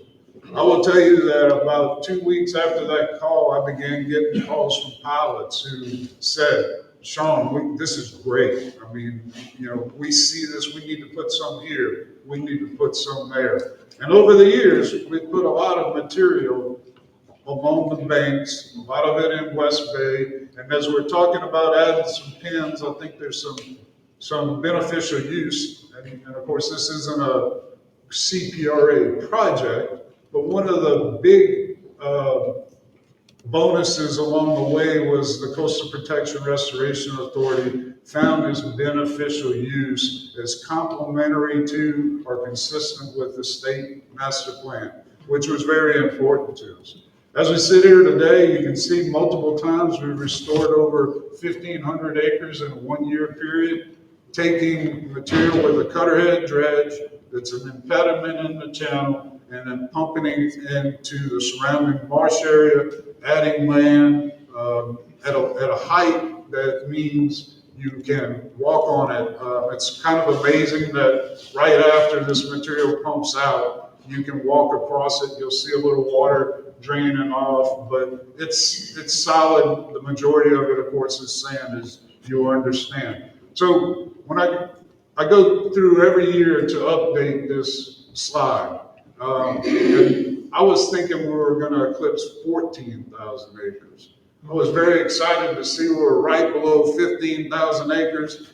Up until March of this year, we had a cutterhead dredge working at the hopper dredge disposal area, which worked until March and put us significantly over 15,000 acres. A lot of people like those equivalents, so I saw Glenn using the Superdome. I don't know how many Superdomes it is, but 15,000 acres is the size of Washington, D.C. I think that's a very interesting fact and something to be remembered. In 2021, that 1,835 acres, that was done as the ship channel was being deepened. When we met with Congress and we met with the Corps and we talked about the benefits, The deepening project of the Mississippi River was the first project to receive, and I can't remember, I hate saying executive order in 2025, but this was a President Obama executive order about federal projects having to have environmental benefits. This was the very first to meet those criteria. We predicted we would create about 1,500 acres. Happy to be a little off. So I talked about the Marshall Konev grounding. This is a slide that goes back to it. You can see where the Marshall Konev is presented here. So it's broadside. It changed the currents, the hydrology. I mean, the river was showing it in and moving it down. The anchorage is so deficient that we have fishing boats go around where we should be able to anchor a vessel at least 45 feet. We're working, our request in Congress is to restore it to 50 feet and use the same advanced maintenance schedule that the Corps of Engineers does, 6 feet, so 56 feet to restore this anchorage, that entirety. There's 30 million cubic yards of material to be removed. We are requesting funding. Multiple navigation industry groups are requesting funding to dredge this anchorage. All that material, 30 million cubic yards, would be for beneficial use, would restore approximately 2,400 additional acres. And the fishing boat aground in 2019, he's supposed to be in 45 feet of water. One of the threats we have is unless you have somebody coming in with local knowledge, they may assume that a deep draft anchorage is deep, and that's not the case. This is another slide from the Marshall Konev grounding. I mentioned how it moved 1.5 miles downriver in that 21 days. Took 22,000 metric tons of yellow corn off of it, 6 dredges, multiple tugboats to eventually free it. Again, the process would be the same. We remain very concerned. The most likely place for a vessel to go around today and shut the river down for a long time is right here in this area of Powhatan and within the Powhatan anchorage. One of the few anchorages that the Corps does routine surveys on is the Powhatan anchorage. This was earlier in April this year. I'm colorblind, so I won't talk about the colors, but the channel colors are blue and light blue, which I can tell. When I start having to ask somebody what color something is, that means the rivers, there's a lot of shoaling and that we're below authorized dimensions. I mentioned James Buchanan Eads, an incredible career, opened up South Pass, Southwest Pass, made adjustments to extend the channel out. The design of Southwest Pass, I hear a lot of times people talking about redesigning the river. I also hear people say a lot that navigation is important. And they're right, navigation is important. But a lot of these adjustments aren't necessarily beneficial for navigation and in fact may threaten it. 150 years ago, I like to call the Mississippi River a garden hose. If you think of it, we have a leaky garden hose. We have places where we're losing water below Belle Chase, where we can lose over 500,000 cubic feet per second in a 12-foot river before it gets to the head of passes. Riverine management is very important to our future. We are seeing some coastal challenges. We are seeing relative sea level rise. Our fresh water is also connected to keeping the flow in the river. Keeping the flow in the river scours the channel, keeps commerce moving, and repels salt water. As I've said a couple of times, we take that garden hose and we're working in our yard and we're trying to clear dirt off of our sidewalk. We're using the jet setting on our nozzle, not mist. This is that simple of the hydrology. And of course, I'm not a scientist, I'm just a navigation guy. but keeping the flow in the river was something that we knew 150 years ago. I took this photo out of the Bar Pilot Station in Southwest Pass about a month before Hurricane Katrina. This is a photo going back to 1938. You can see Cupid's Gap there that wasn't in the 1803 photo because if legend is right, it was opened around the Civil War by someone digging a little area so they could get their pirogue back to the backside of their property. Many ways it's a diversion also. Don't see much land being created. The Corps has to do a great deal of dredging right across from it.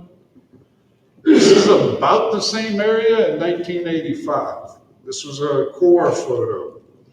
And again, you can see a lot of land loss. Areas that were filled in were gone, open water. This is a slide from 2023, I believe. You can see a lot of restoration going on, and a lot of this is highlighted in the West Bay area, where right across from Pilot Town, the Corps has deposited a lot of channel material from the channel, and also through the management of the hopper dredge disposal area. I have just one more slide here, and this shows Todd Baker will be happy. I put this up here. You can see some sand in that top left kind of quadrant. That was restoration at Sawdust Bayou of material taken out of the hopper dredge disposal area. And with that, I'm open for questions. I want to say that I really appreciate the opportunity to be here. Navigation is important, and some of the projects that we look at, to see the benefits on the migratory bird flyway to the land mammals, and when those birds are flying around these dredging projects, I was amazed to learn from the Corps engineer scientists that they weren't sure exactly what is in the river that the birds are eating. They knew up to about Belle Chase, but in that extreme lower river, they weren't really sure what it is. So there's a lot of unknowns. The dredging of the Pilot Town acreage is the main reason I'm here. There are some definite synergies. CPRA has looked at it. Some of their modeling, I won't speak for Todd, but I will say some of the modeling that I've been advised of shows that by restoring the historic flow to this area will have a great deal of benefits to scouring out the channel, and of course 2,400 new acres of marsh. Over 200 million cubic yards of material has been beneficially used. And I think one of the things that hurts this effort is it's not really tied to a project. It's a sediment management adaptation. So the Corps does the dredging, or the Corps contracts for the dredging areas where we need the channel to be open. We're seeing deficient levels, and it goes from the bottom of the river to land within minutes in most locations. With that, I appreciate being here, and I'll be happy to answer any questions. Okay, thank you, Sean. Any questions, comments? Being none, thank you very much. Thank you. Next, we have Mississippi River dredging restoration efforts in Birdsfoot, Delta Restoration, Moody Seminole, Todd Baker with CPRA.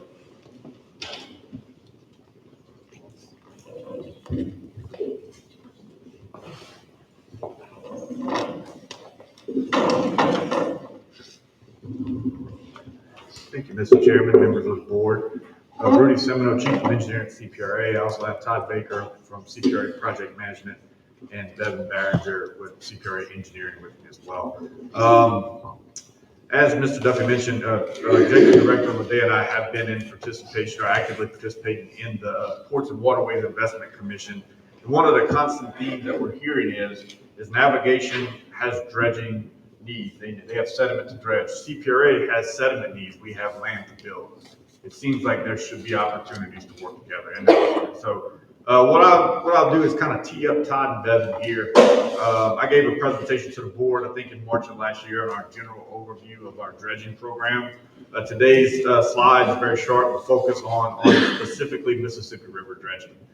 We've done a lot of work dredging the river.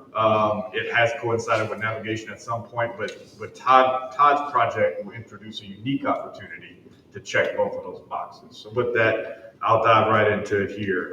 So you guys have seen a lot of these stats. We've created a lot of land at CPRA. We've dredged a lot of sediment. And then in an earlier presentation, I think I provided this slide that talks about everything we've done with hydraulic dredges, all the Barrow Island projects, all the marsh creation projects, acreages, investment.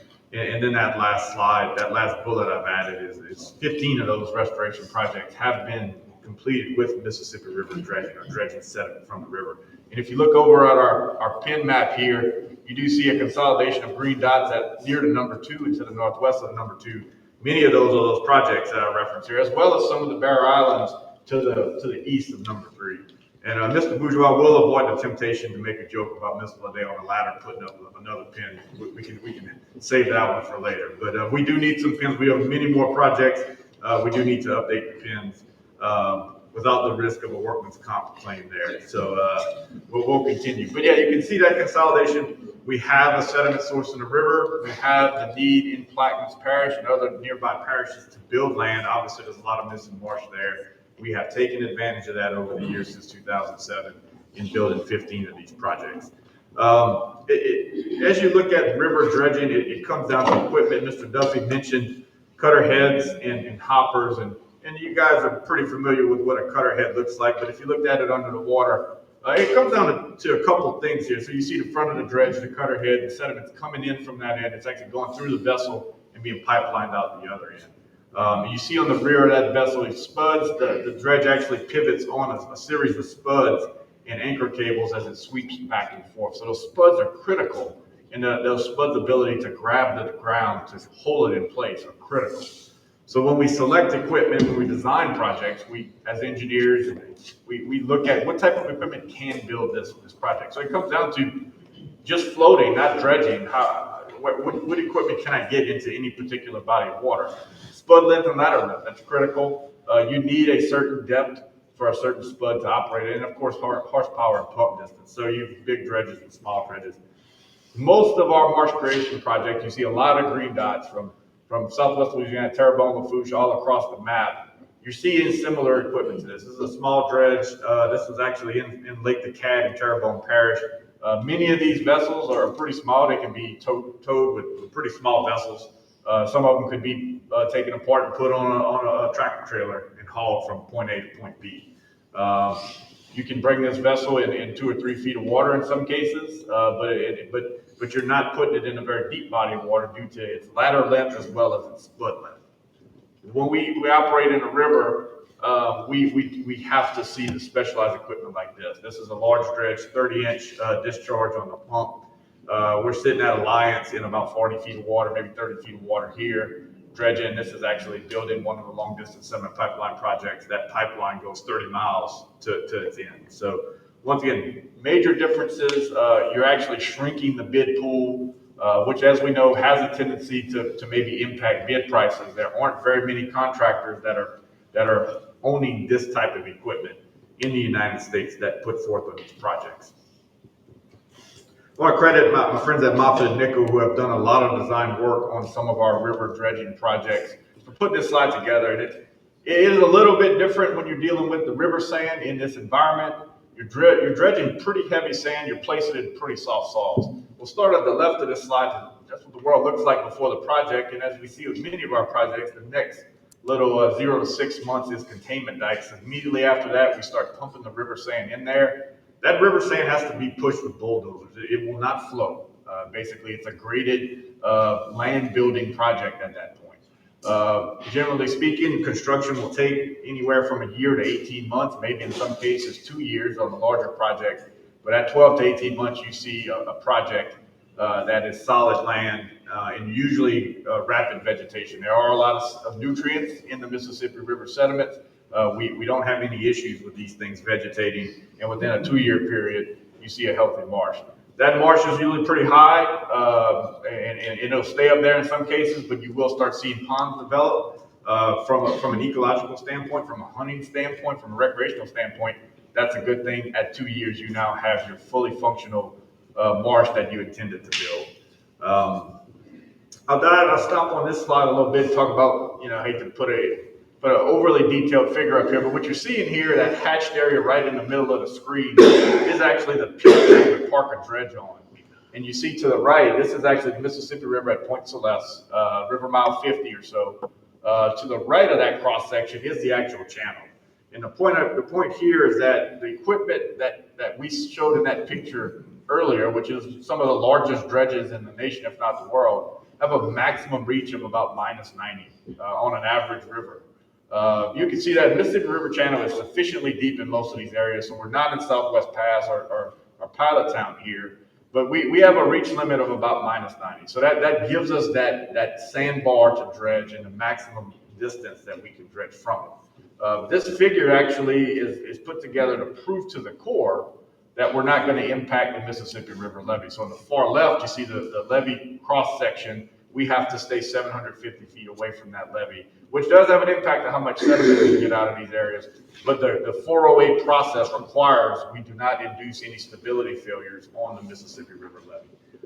It's quite a process. It oftentimes takes several months into maybe closer to a year to coordinate with the Corps. Obviously, none of us want to do anything or direct our contractors to do anything to harm the Mississippi River levees. So we follow their rules. We go through the process.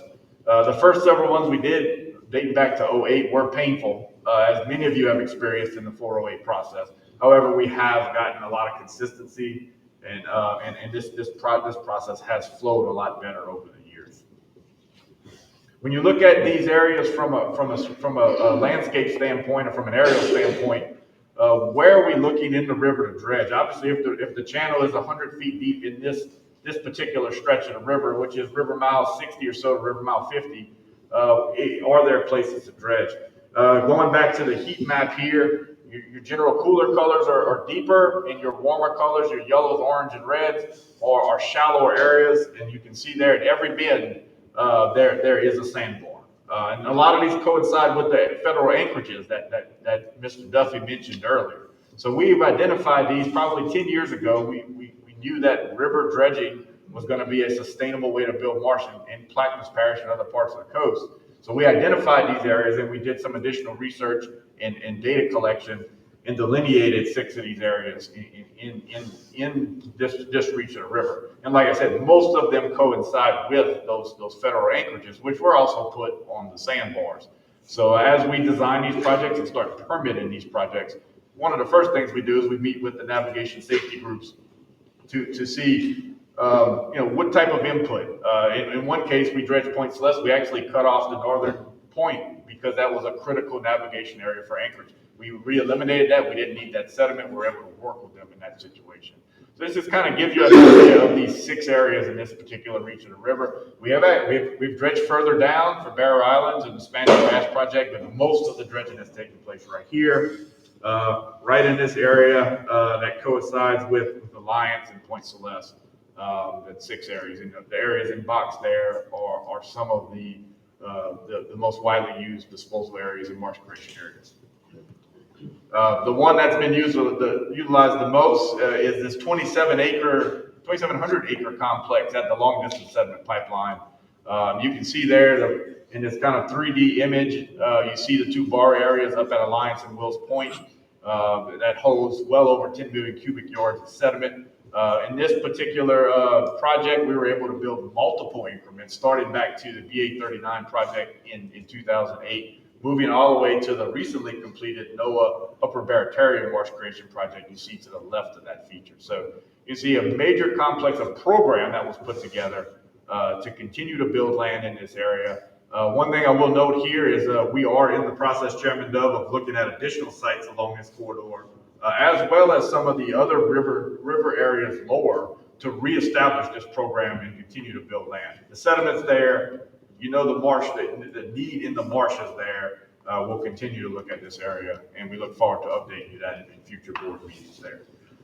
Just some pictures of the most recently completed Upper Barataria Marsh Creation Project there. You can see some of the equipment pumping the sand. As I said, it requires constant working, but it's good sediment. We can grade it, we can get it to the right elevation. And here's a aerial of that. Just about a year after completion there, you see the vegetation already taken over pretty good there. This was a 1,300 acre component of that 2,700 acres that was completed with our friends at NOAA for the Upper Barataria project. So that's my last slide. I'm actually going to turn it over to Todd and Devin, and they'll provide some updates on the Bird's Foot Delta Hydrologic Restoration Project.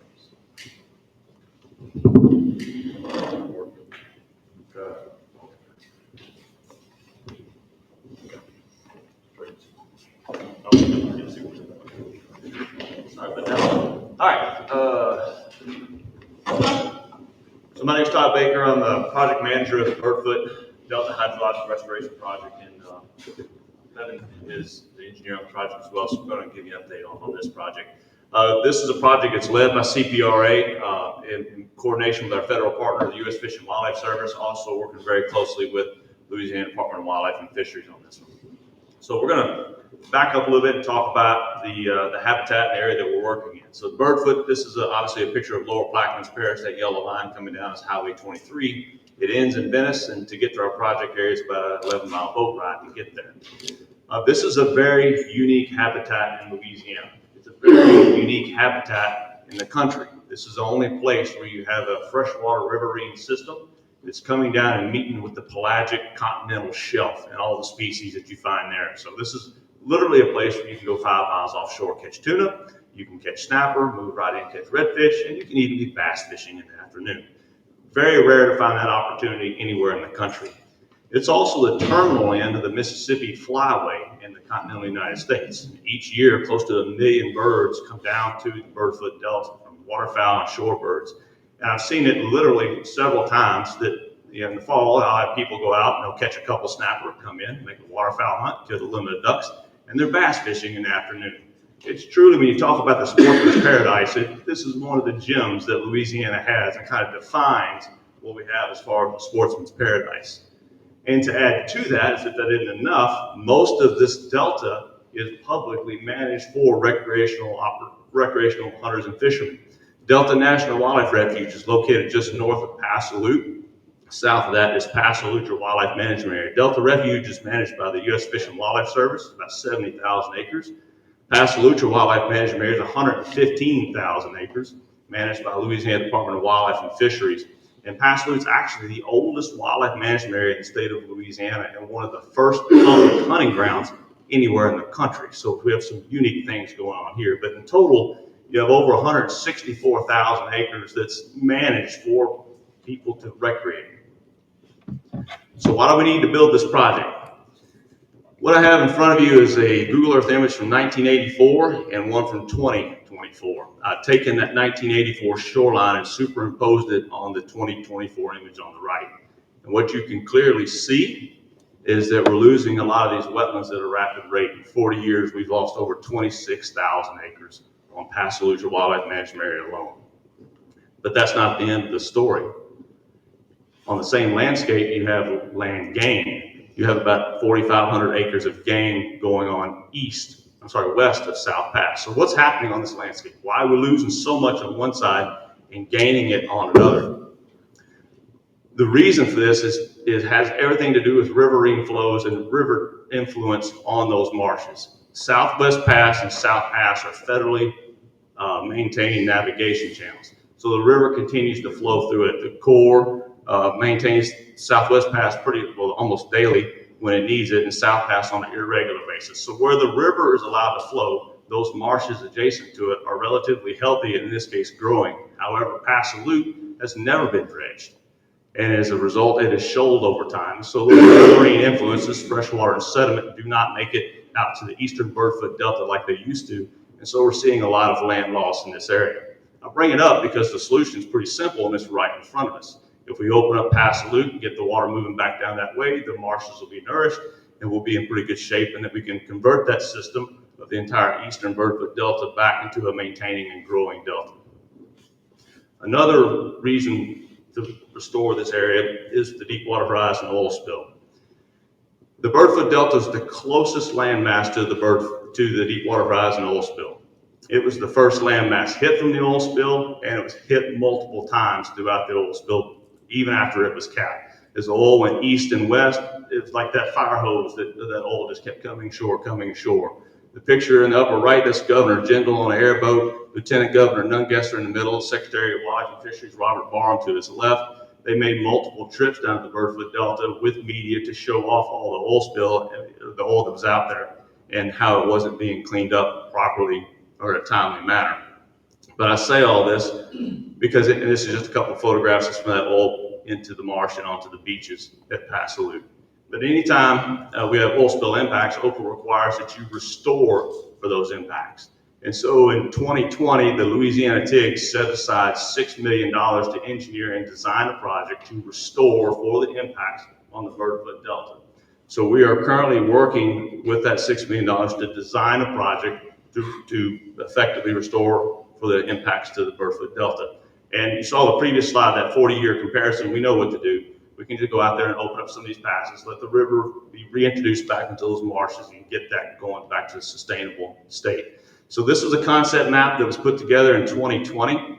You can see I think that's a blue line headed off to the east. That's Passalute. You can look at dredging that out. And we were looking at coming back down the South Pass, the yellow line, and dredging it as well. One thing you won't see on here is in this concept map, we didn't have anything at Pilot Town. We didn't have much in Southeast Pass. So we received the money, and one thing we were kind of looking at, if we design this project, knowing how ephemeral the Mississippi River is, we want to know when our construction funds may become available, because it really doesn't do us any good to design a project in a year or two, and then you have to wait 10 years for the construction funds, because your design won't be any good. So when we started this process, we were told that construction funds would likely not be available until 2028, so that's the concept we've been working on. So we've kind of steadily been designing this, and we established a very rigorous model to help answer a lot of questions that we knew would come from the navigation industry, from the Corps, and from the public in general. So we've been developing a very complex model that starts in Belle Chase and includes the entire lower Mississippi River, including all the outlets of the river. So in this model, we have Neptune Pass is in there at its current velocities. We have, just all the openings up and down the river. We went back and looked at over 50 years of hydrographs. We've done surveys on the Birdfoot Delta. We've looked at sediment flows, sediment characteristics, all to build into this very sophisticated model that we put together. And it's a great tool, but the one thing that I will point out has been probably our best input into the model is stakeholder engagement. This is a site visit we had. That's Mr. Earl Armstrong, if y'all know him, on the boat, one of the big landowners down there, Jeff Corbino with the Corps on that boat, and our modelers. We wanted to get the entire team out there to take a look at this project early on, so everyone had an understanding of what we were dealing with. And so we've taken all those inputs, all that data collection. We've met with stakeholders. We've met with the navigation industry. I'm sure the Corps is tired of hearing from me and our modeling team asking for additional information, but Captain Miller behind us and Sean Duffy have been very instrumental in this process as well, and we've been able to incorporate a lot of their comments into the modeling as we've gone along. Just for your reference, that's the Passalute Lighthouse in the top right-hand corner. And a no trip on the Mississippi River is complete without a nice foggy trip running into obstacles on the Birdfoot. So we got a nice model, we put it all together, and we started getting some outputs from it. We went to our stakeholders and asked them if the outputs made sense. In many cases, they said yes. In some cases, they said no. So we went back to the modeling team and made the adjustments. And we went through an alternative analysis phase where we looked at different scenarios for dredging, what gives us, and what we're looking for is, hey, what gives us the most impact, the beneficial impact that we want on the eastern Birdfoot Delta? And number two, which alternative gives us the least amount of impact to the navigation channel? And so where we settled was on those, what we call a preferred alternative, alternative 3. I'm not going to walk you through all the alternatives, but you can see from that concept map, this has changed quite a bit.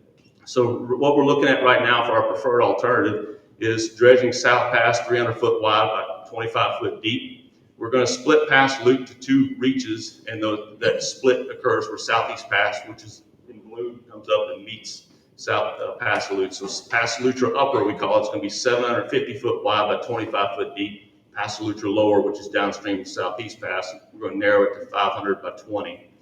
Southeast Pass, it wasn't in that original concept map, but we found that it was important to dredge that out. So we're going to do some dredging in Southeast Pass. You can see the numbers there.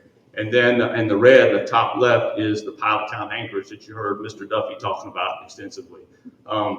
We met with those guys. They told us that that was important to take a look at it. We did. We put it into our model, and sure enough, our modeling came back and said if we remove some of that sediment in the pilot town anchorage, it would actually benefit our project and would also benefit the navigation channel as well.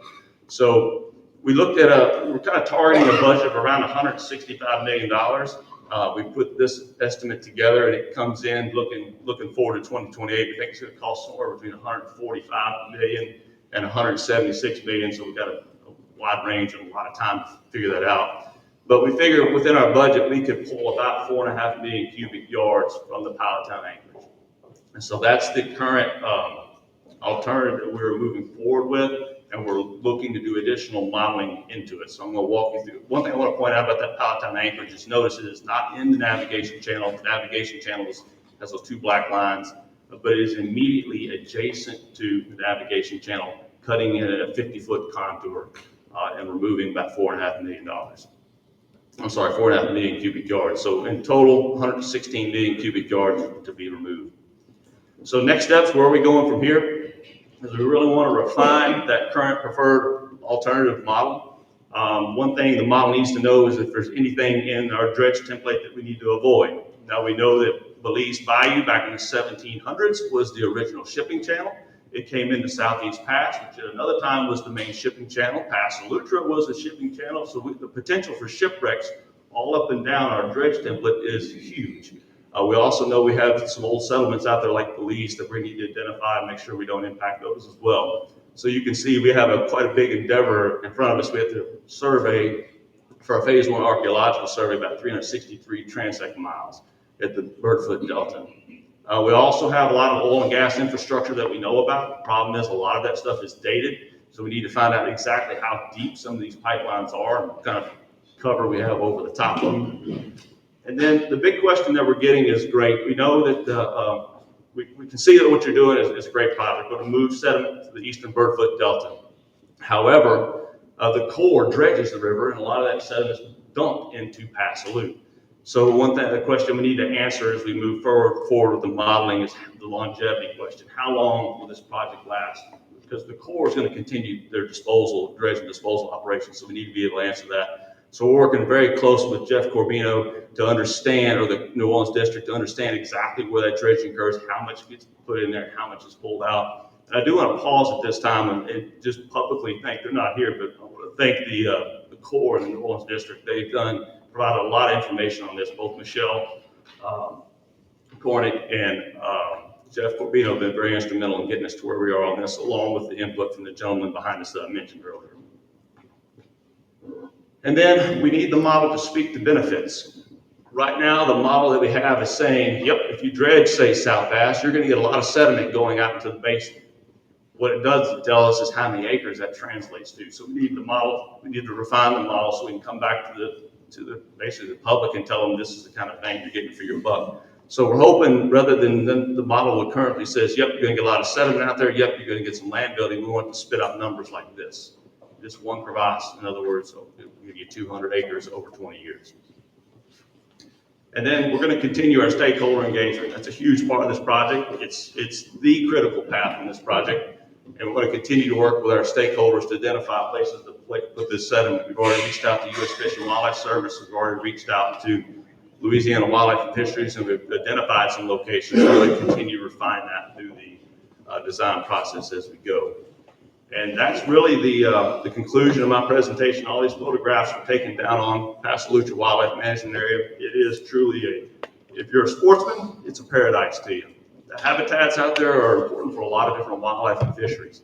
And I'm happy to say I do believe we have a project alternative out here that is a win-win-win. You rarely get that. We have a project that's going to create wetlands. It's going to be good for navigation. And also, it should lower the dredging requirements on the lowermost Mississippi River. Thank you all very much. Any questions or comments? Yes, sir.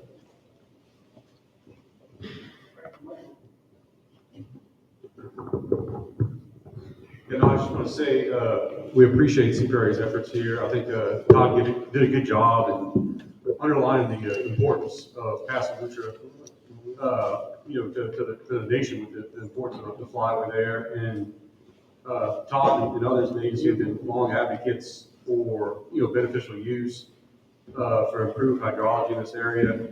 And, without this project and engineering design, and the efforts of CPRA and everyone involved in the team, this project wouldn't be where it is today. I think it's in a good position, and we're appreciative of everything being done to restore this area, and also efforts to increase beneficial use throughout the lower Mississippi River. Our agency has been advocates of seeing more beneficial use in areas where maintenance dredging is occurring, and having the engineering design done for that helps move that forward a great deal. Yes. So, Ty, good presentation. Question for you, the $165 million kind of center of the road estimate, that was for dredging all of the things in the lower passes and to take material out of the Powhatan acreage? That's correct. That's correct. Yards. We like to do more, but right now our target budget is around that 165 million. So the most important thing is to open those lower passes. So like Sean said, we can get that river moving south, get that water moving. And then by removing that pinch point in the river, Cubit's Gap, we used 4.5 million. It's kind of a number we thought we could afford. That's certainly if bids come in lower, we might have some opportunity to do more. But bids could come in higher too. So it's kind of a swing. And this might be more of a Sean question, but if you do remove material from the Powhatan acreage, obviously it's going to come back. What's be the time frame before we could go back to the well again and reuse Powhatan acreage to provide material? Any idea of time frame on that? I can tell you, we analyze our borrow pits that I talked about earlier, and the infill right there is 3 to 5 years. That's so quick. Sean may see quicker in this part of the river, I don't know. Yeah. But the sites that we show at Alliance and Point Celeste, you get a couple of high river years like a 2019, that could happen quicker. We saw immediate infilling during construction. We were actually dredging the infill. Yeah. But on average, we see between 3 and 5 years. Yeah. Okay. I will add to that. Again, this effort is to really affect the hydrology of the lowermost river. Right. So what we're seeing is if we do this dredging, we're actually going to lower the dredging needs out there. So it's hard. I don't disagree with anything Rudy said, but it could be a longer lifespan as well. Well, if you do it because right, we're moving it water should down be through longer, the scout. right? Yeah. Good deal. Thanks. Mr. Dell? Yes, sir. You mentioned Neptune. How far is Neptune from the passes? About 20 miles. Yes. I don't need an answer for this. Is it still on? The court, I guess, is quick to send us bills. What kind of credit are we going to get for saving the Corps a bunch of money? And I don't need an answer today, but maybe we can add this to our ledger sheet for the invoices they send us. If we can knock that back a little bit later. Thank you, Mr. Corbett. So we won't provide an answer. Next month. When the colonel's here. Okay. Yeah, on that point, Mr. Duffy and I, as well as the team here, and Neil worked with Mark Abear and the Ports and Waterways Investment Commission to make a request of Congress to get additional funds to pair with this project to dredge Pilot Town. So hopefully if we get something there, we can add money to the program and then dredge more Pilot Town and beneficially use that. So we'll hopefully update you on that in the coming months. Let's send them. Yeah. Thank you, guys. Appreciate it. Nice presentation. Mr. Neil McMillan.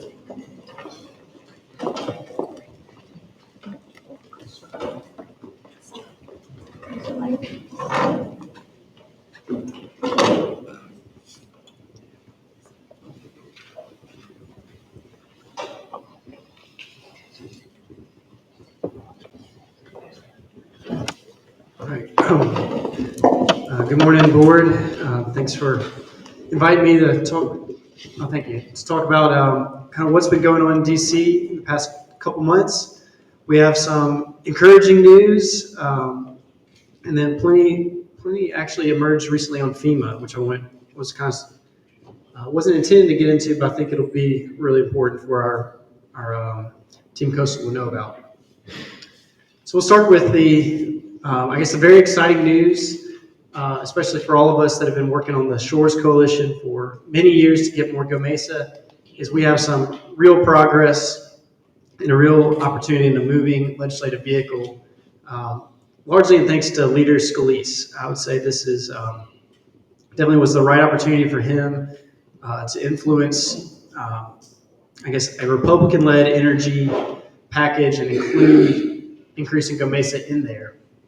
And so last week, after an incredibly long hearing marking up their reconciliation eligible bill, the House Natural Resources Committee included a cap raise for GOMESA. So it raised it by $150 million for the next decade.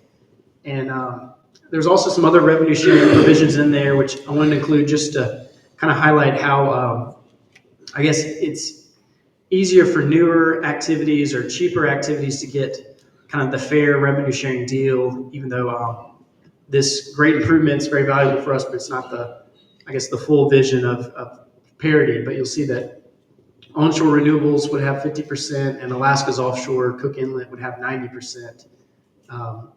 But it is also, there's provision in there to mandate twice a year leasing offshore for the next 15 years, which would really solidify some of the revenue long-term for us.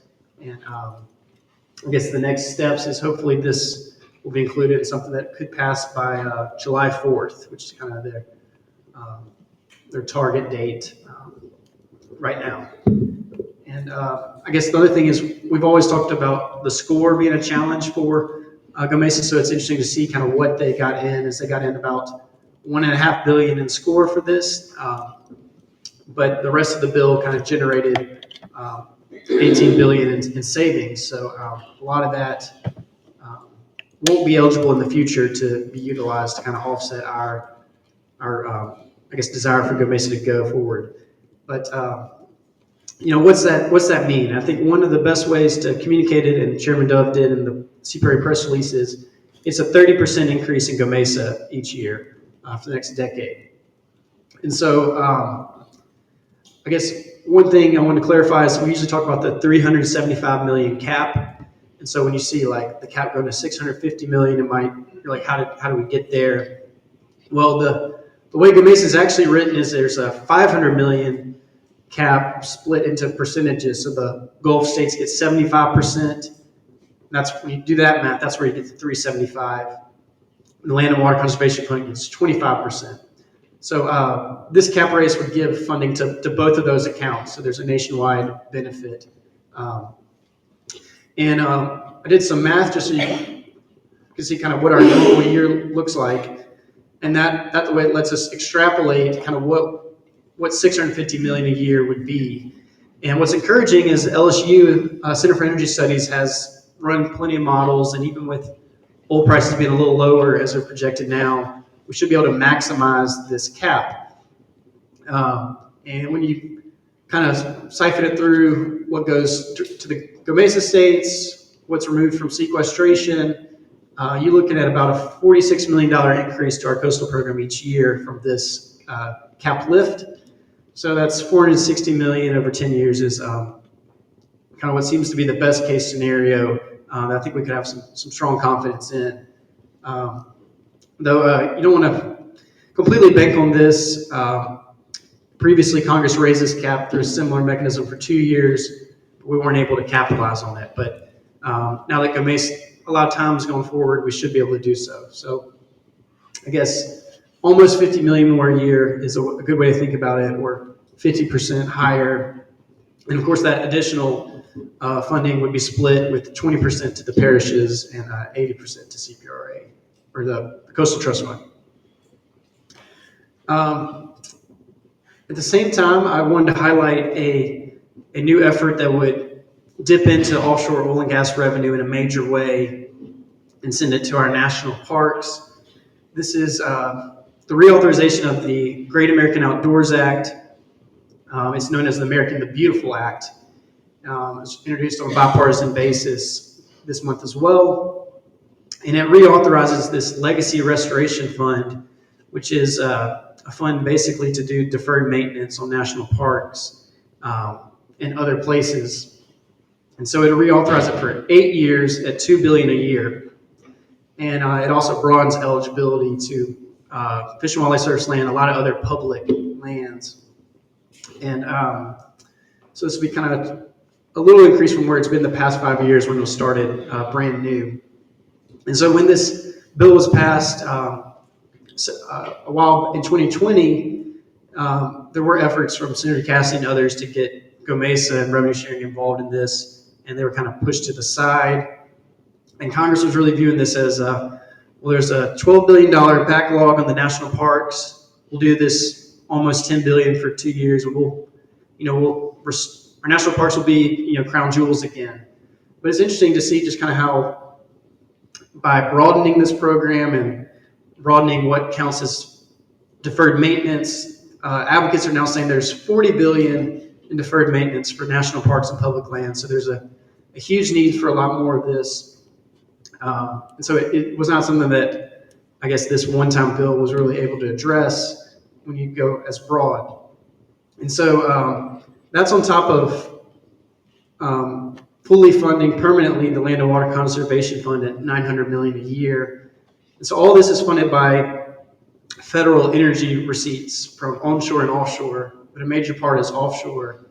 And so you just see another area where, we're very proud to get a 30% increase in GOMESA, but if they authorize that, they'll be taking, a much larger amount of offshore revenue and distributing it pretty far from Louisiana in general.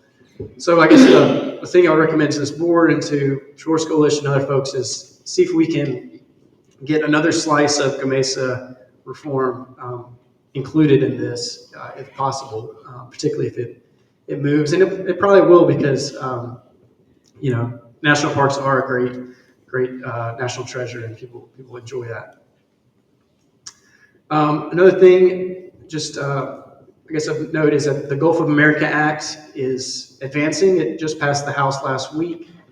So Congress is trying to make permanent that executive order. It's largely on party lines as it's advancing. So I guess that was kind of the revenue sharing and funding side. Now I want to look at the fiscal year 26 budget. We only have a partial view in this. It's called a skinny budget. It's pretty common on the kind of first few months of a presidential term to have just kind of some highlights. And you'll see big cuts proposed, about 22% in the, non-defense area. And then some other themes, justifying the cuts that are relevant to us is they're looking for programs that states or local governments could provide versus the federal provide. So when we're trying to leverage federal funding for our programs, stuff like that, sometimes they're trying to cut. And then the President Biden administration emphasis on climate and environmental justice is, pretty much completely struck. The increases that I think are relevant to coastal are kind of the multimodal ports, rail, shipbuilding grants. So that's encouraging for Louisiana. We see a lot of decreases in areas that we've been kind of close with. A big decrease in the Harbor Maintenance Trust Fund for the Corps is proposed, since there's a lot of unspent money that's been allocated there. NOAA's having pretty large cut. That's there's different estimates out there. A lot of their kind of climate and data programs and stuff like sea grants is rumored to be cut as well. And then FEMA is trying to reduce its portfolio a lot, and there's some other ones there for you to peruse.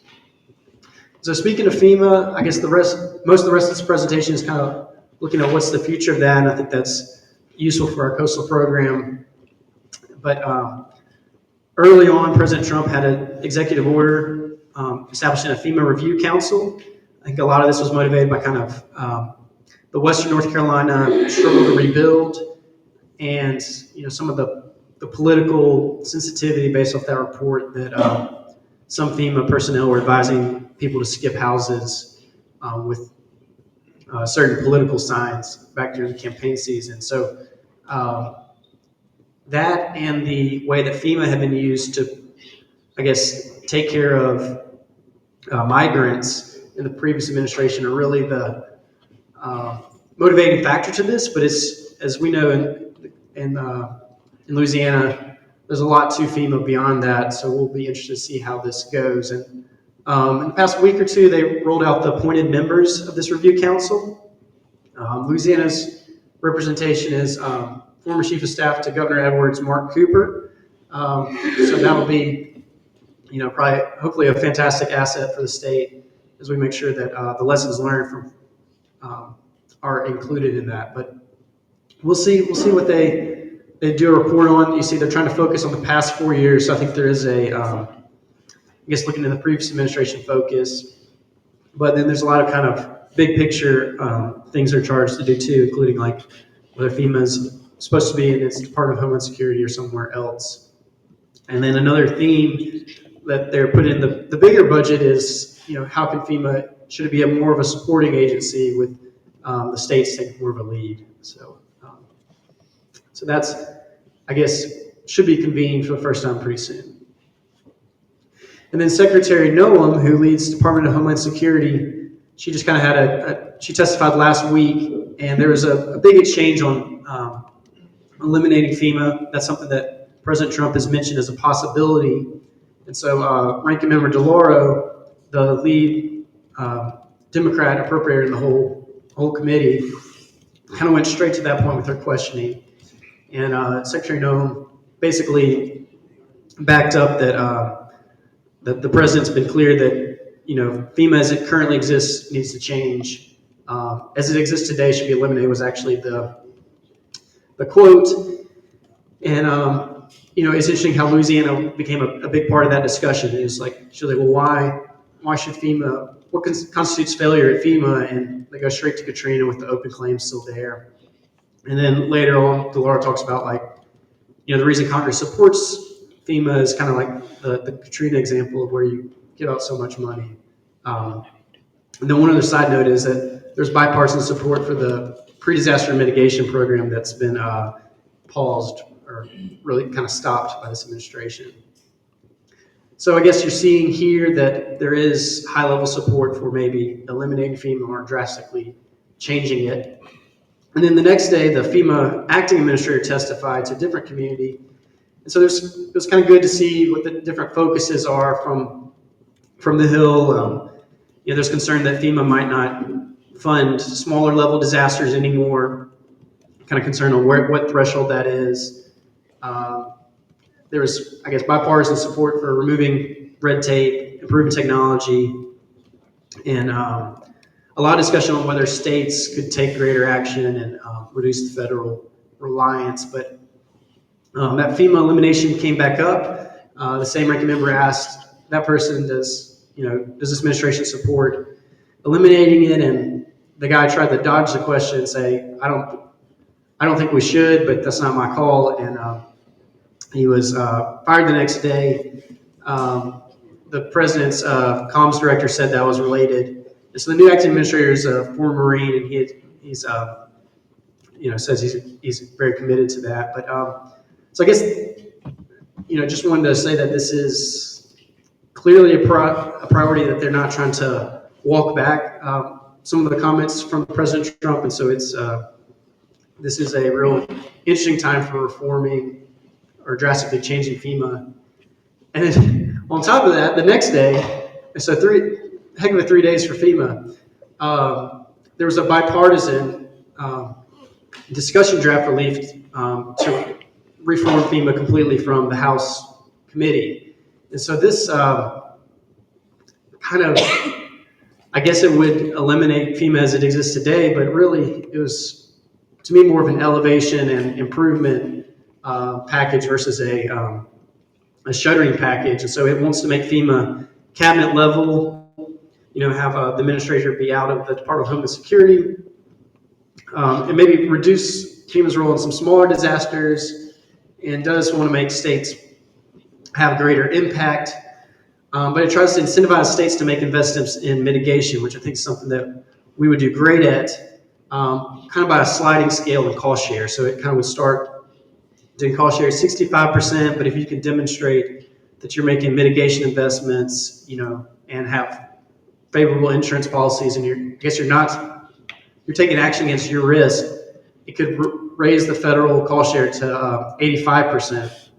So it's kind of trying to bring a more lucrative cost share to kind of justify some of the investments. There's permitting reform. There's recovery task force to kind of reduce that kind of Katrina onward lingering backlog. Proposals to make kind of public assistance more of a grant-based program instead of reimbursement, so that'd be much faster. Once individuals have one online application and some other things. So it's a large discussion draft, about 174 pages, and probably something all of us in state government should take a look at and have some feedback. I will say risk rating 2.0, the insurance piece is not addressed here, which would be, maybe that's a way to have this be more consensus, but when I think of that could be something that we may want to push into that conversation, as well as when they talk about some public infrastructure that's very, worth doing. They don't really talk about levees. So maybe there's some kind of coastal specific things that we could try to build in there. And then going on right now, and yesterday is the nominee for the Assistant Secretary of the Army for Civil Works, so the head civilian at the Corps. He went through the Armed Services Committee yesterday, and he's going through just went through the Environment and Public Works Oversight Committee today. He's a Mississippi native, or Alabama native, spent time in Mississippi and Tennessee, so he's definitely a Southerner. He started working for former Mississippi Senator Cochran a few months before Katrina, and he became the lead Katrina response staffer. And then through the Appropriations Committee, worked on Homeland Security. So he did the FEMA portfolio for a long time. So I would say he's very familiar with our area comparatively to folks. But his confirmation went pretty solidly. The hearing yesterday was pretty basic.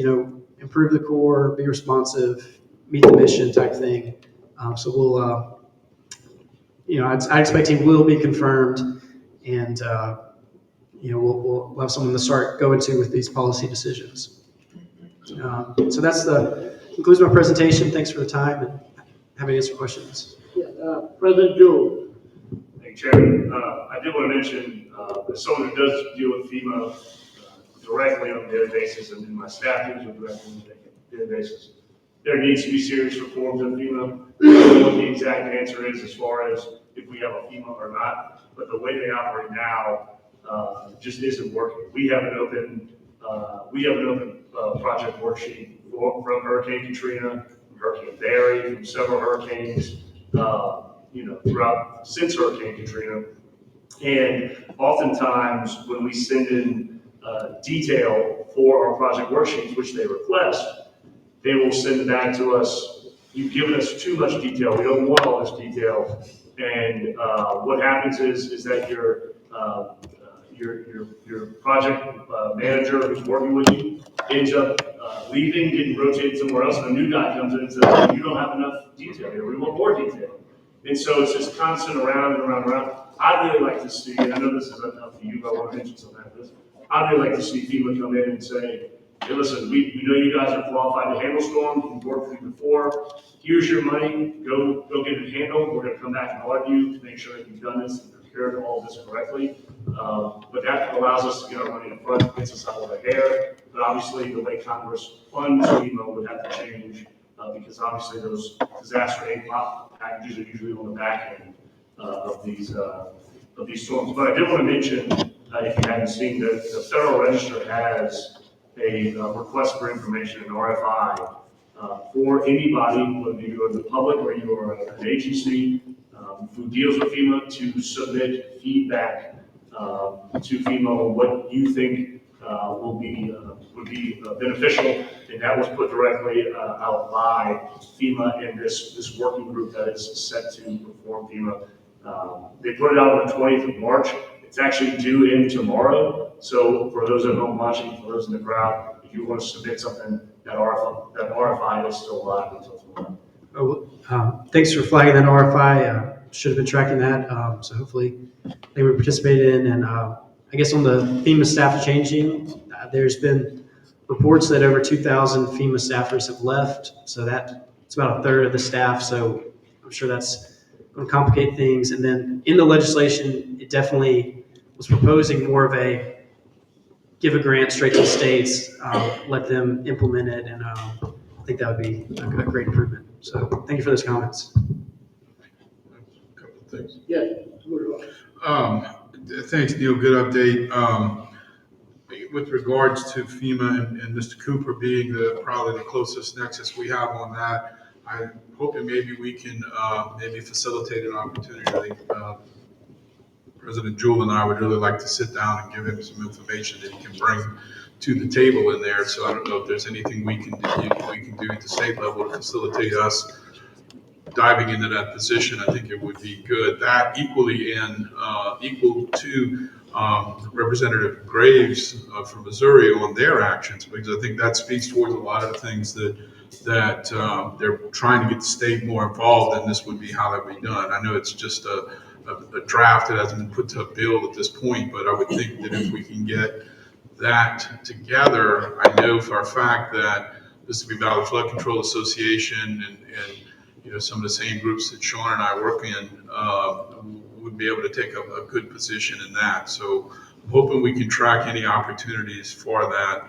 With regards to Adam Tell, SASA, not to let too much grass grow under our feet. We're planning to go up there in June. Hopefully, he'll have a seat at the table then. If not, we'll be looking to meet with him. But Adam was really good in a lot of his previous roles, working with us on flood insurance and other things as well. So even though he's in the ASA's office, he's definitely somebody that knows us very well, as you said. And my final thing was with the language changing on GOMESA or GOASA, as it will be maybe. The question is, do you think it's time for Shores to go back up to both support the legislation that was that's being dropped here and possibly in the park side as well as the other side? Do you think we've got to play in this in the near future?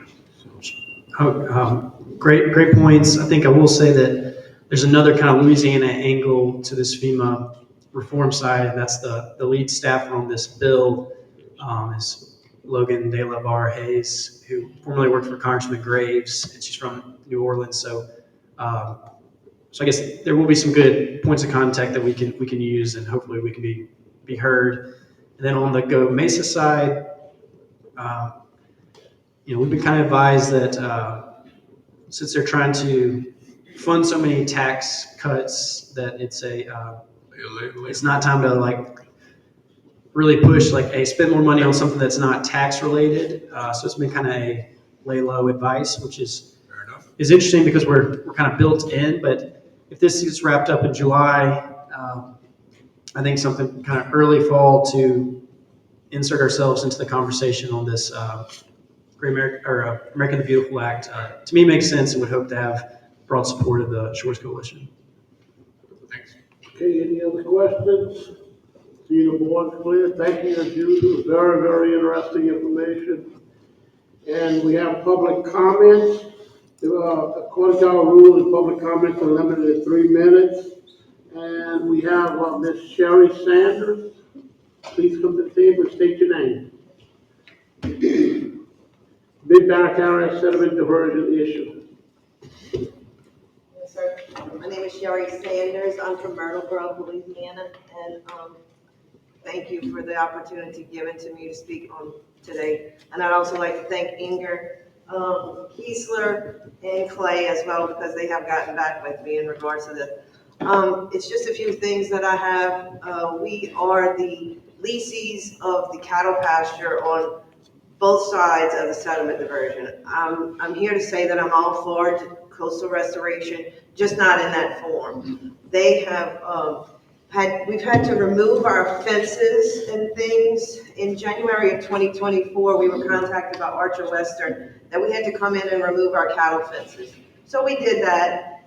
And now that the project, from what I can see, is not going to move forward in its capacity, I'm kind of like, we need to know where we stand. I have been asking since we were told to remove our fences in January of 2024, asking for the boundaries on both sides so we could construct our fences to continue on with our business, and that is the cattle business. And I have never been given those boundaries. So I've been trying to get in touch with several people and started at the more local level instead of having to bother you guys because I know how busy you are, but none of that had happened. And I fell to deaf ears everywhere. So I just had to come here and let you guys put a name with a face and try to give me some information and where do we stand and where can we go from here?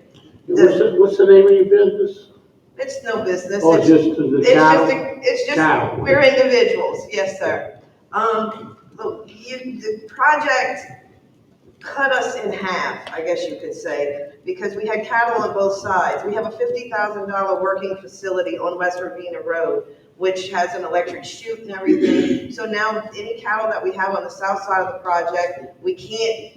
Before we would have alleyways where we would just run our cattle to the corral, yada, yada, but we can't do that anymore. So that's of a concern. There's just several issues and I've met with, Kiesler met with me on site and we went over these issues. But I just can't seem to get anywhere with the actual, what we're needing. More specifically is that Phillips 66 gave you guys the permission to use 100 acres of land for use only. And at the end of the project, that would revert back to, which is now Harvest Midstream, because they purchased that from Phillips 66. And with those 100 acres, when the stop order went into effect, no one ever maintained the 100 acres. So it continually grew into now it's a jungle. We don't have the equipment to, now that the project hopefully is done, we don't have a bulldozer to go in there and clear that property. We're farmers, we have a tractor, and we have a bush hog. So, and this is what I was afraid was going to happen, that as if the project did not go as planned, the property, the 100 acres was gonna grow and now we won't be able to do anything with it. I mean, we can, but it's gonna take years if we even go in there with a bulldozer that we would have to rent to knock down the trees. Then we have to wait 2 or 3 years to get grazable grass back on those 100 acres for our cattle to consume. Water sources have been taken away from us. We have drainage issues now because it is not draining the way it should have. And some of that is due to the fact that we've been inundated with several hurricanes and the ditches are silted in and that's an issue outside of the diversion project. But in the somewhat of the few things that they have done as far as drainage, it's not draining properly. So that's another issue we have.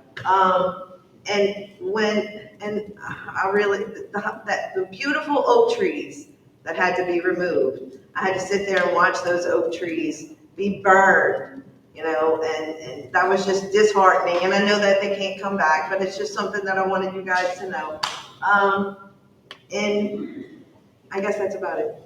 On the drainage, just to let you know, we are working with Blackman Parish and the contract along with CPRA about getting the drainage in that area. Yes, sir. Fixed and draining because we're all coming up on hurricane season. Correct. And Glenn, these other issues, do you know anything about them? If I could ask the executive director. Yeah, I know that Clay has reached out and he'll be working with you and your staff to try to get that resolved. And I did meet with Clay prior to the meeting, and he gave me some very positive news.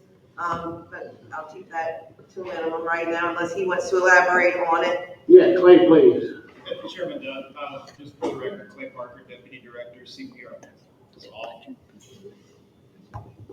All right. For the record, Clay Parker, Deputy Director, CPRA. I spoke with Ms. Sherry outside prior to the meeting. We are going to set up some further meetings with her, see what we can do to resolve some of her concerns, especially as we look forward longer term. But certainly are looking at that drainage and hoping to resolve those issues, and along with any property boundary issues she has. We'll be Yeah, give me a report as y'all proceed forward. We'll keep you in the But we'll loop. share with the board and we will get on top of it. And as a person who used to run cattle for years, Black Angus, and I know what you're up against, or I believe I know what you're up against. So we will do everything possible to straighten out the situation and get it back to normalcy.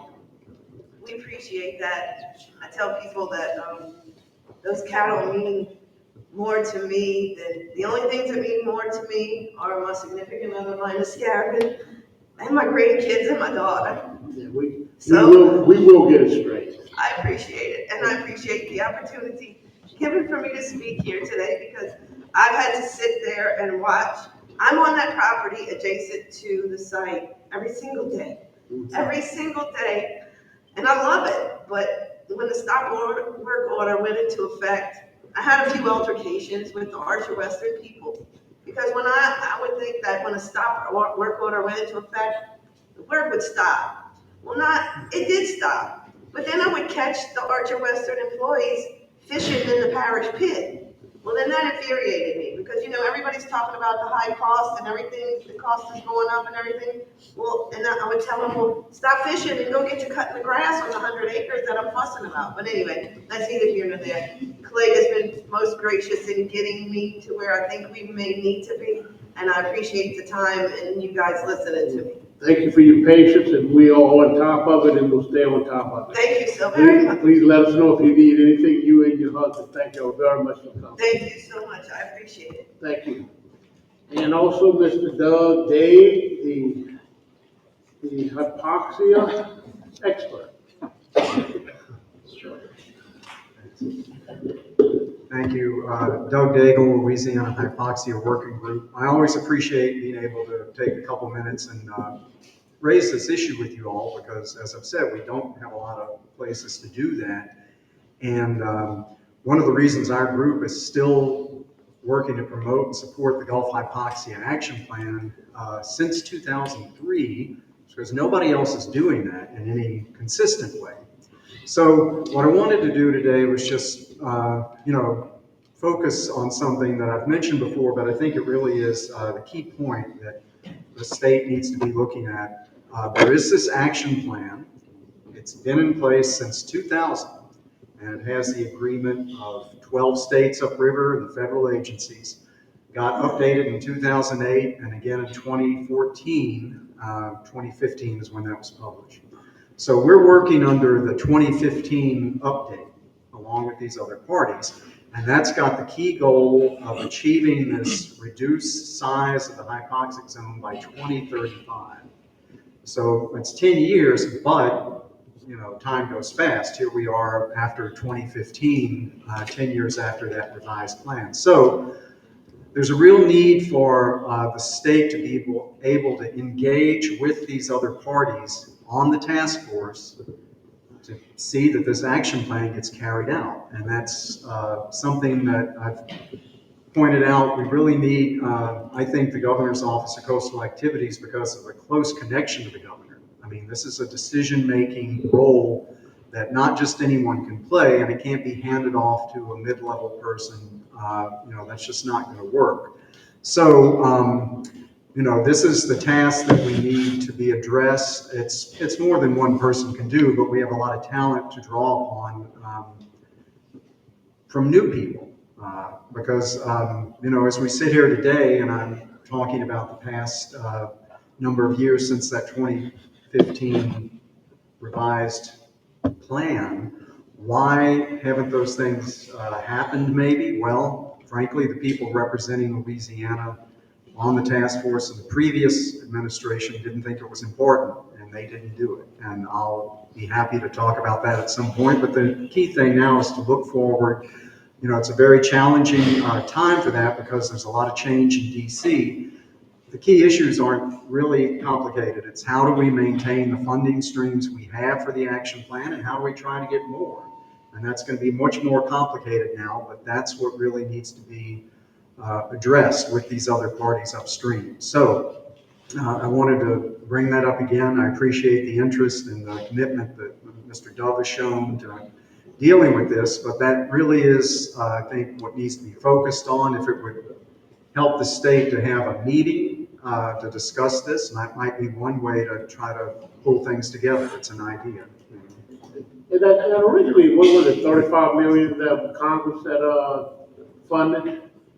Well, is there still a funding stream available? There is a funding, well, there are funding streams that have been used, like the Farm Bill, which, were generally, wasn't just for that, but that's the big one, money-wise. But the provision in the Infrastructure Act that Senator Cassidy sponsored and our other delegation members supported, that provided $60 million to the hypoxia task force states over 5 years. And we're coming to the end of that. So, it's a modest amount of money, but I'm sure it'd be nice to see that continue. And, it's the kind of issue that needs to be addressed. And the people upriver are partners on this. I mean, they've been working with us for all this time. So it's not like nothing's been done, and it's not like we're at square one, but we do need to, engage on this in a very focused way. Yeah, Executive Director Ledee, do you have anything to add to this? Yeah, certainly. We appreciate Doug and his support. We want to work together every way we can. I know that Brian Lazina and Angelina are working hard on it from the agency side. I know previously Justin Frosty sat on it.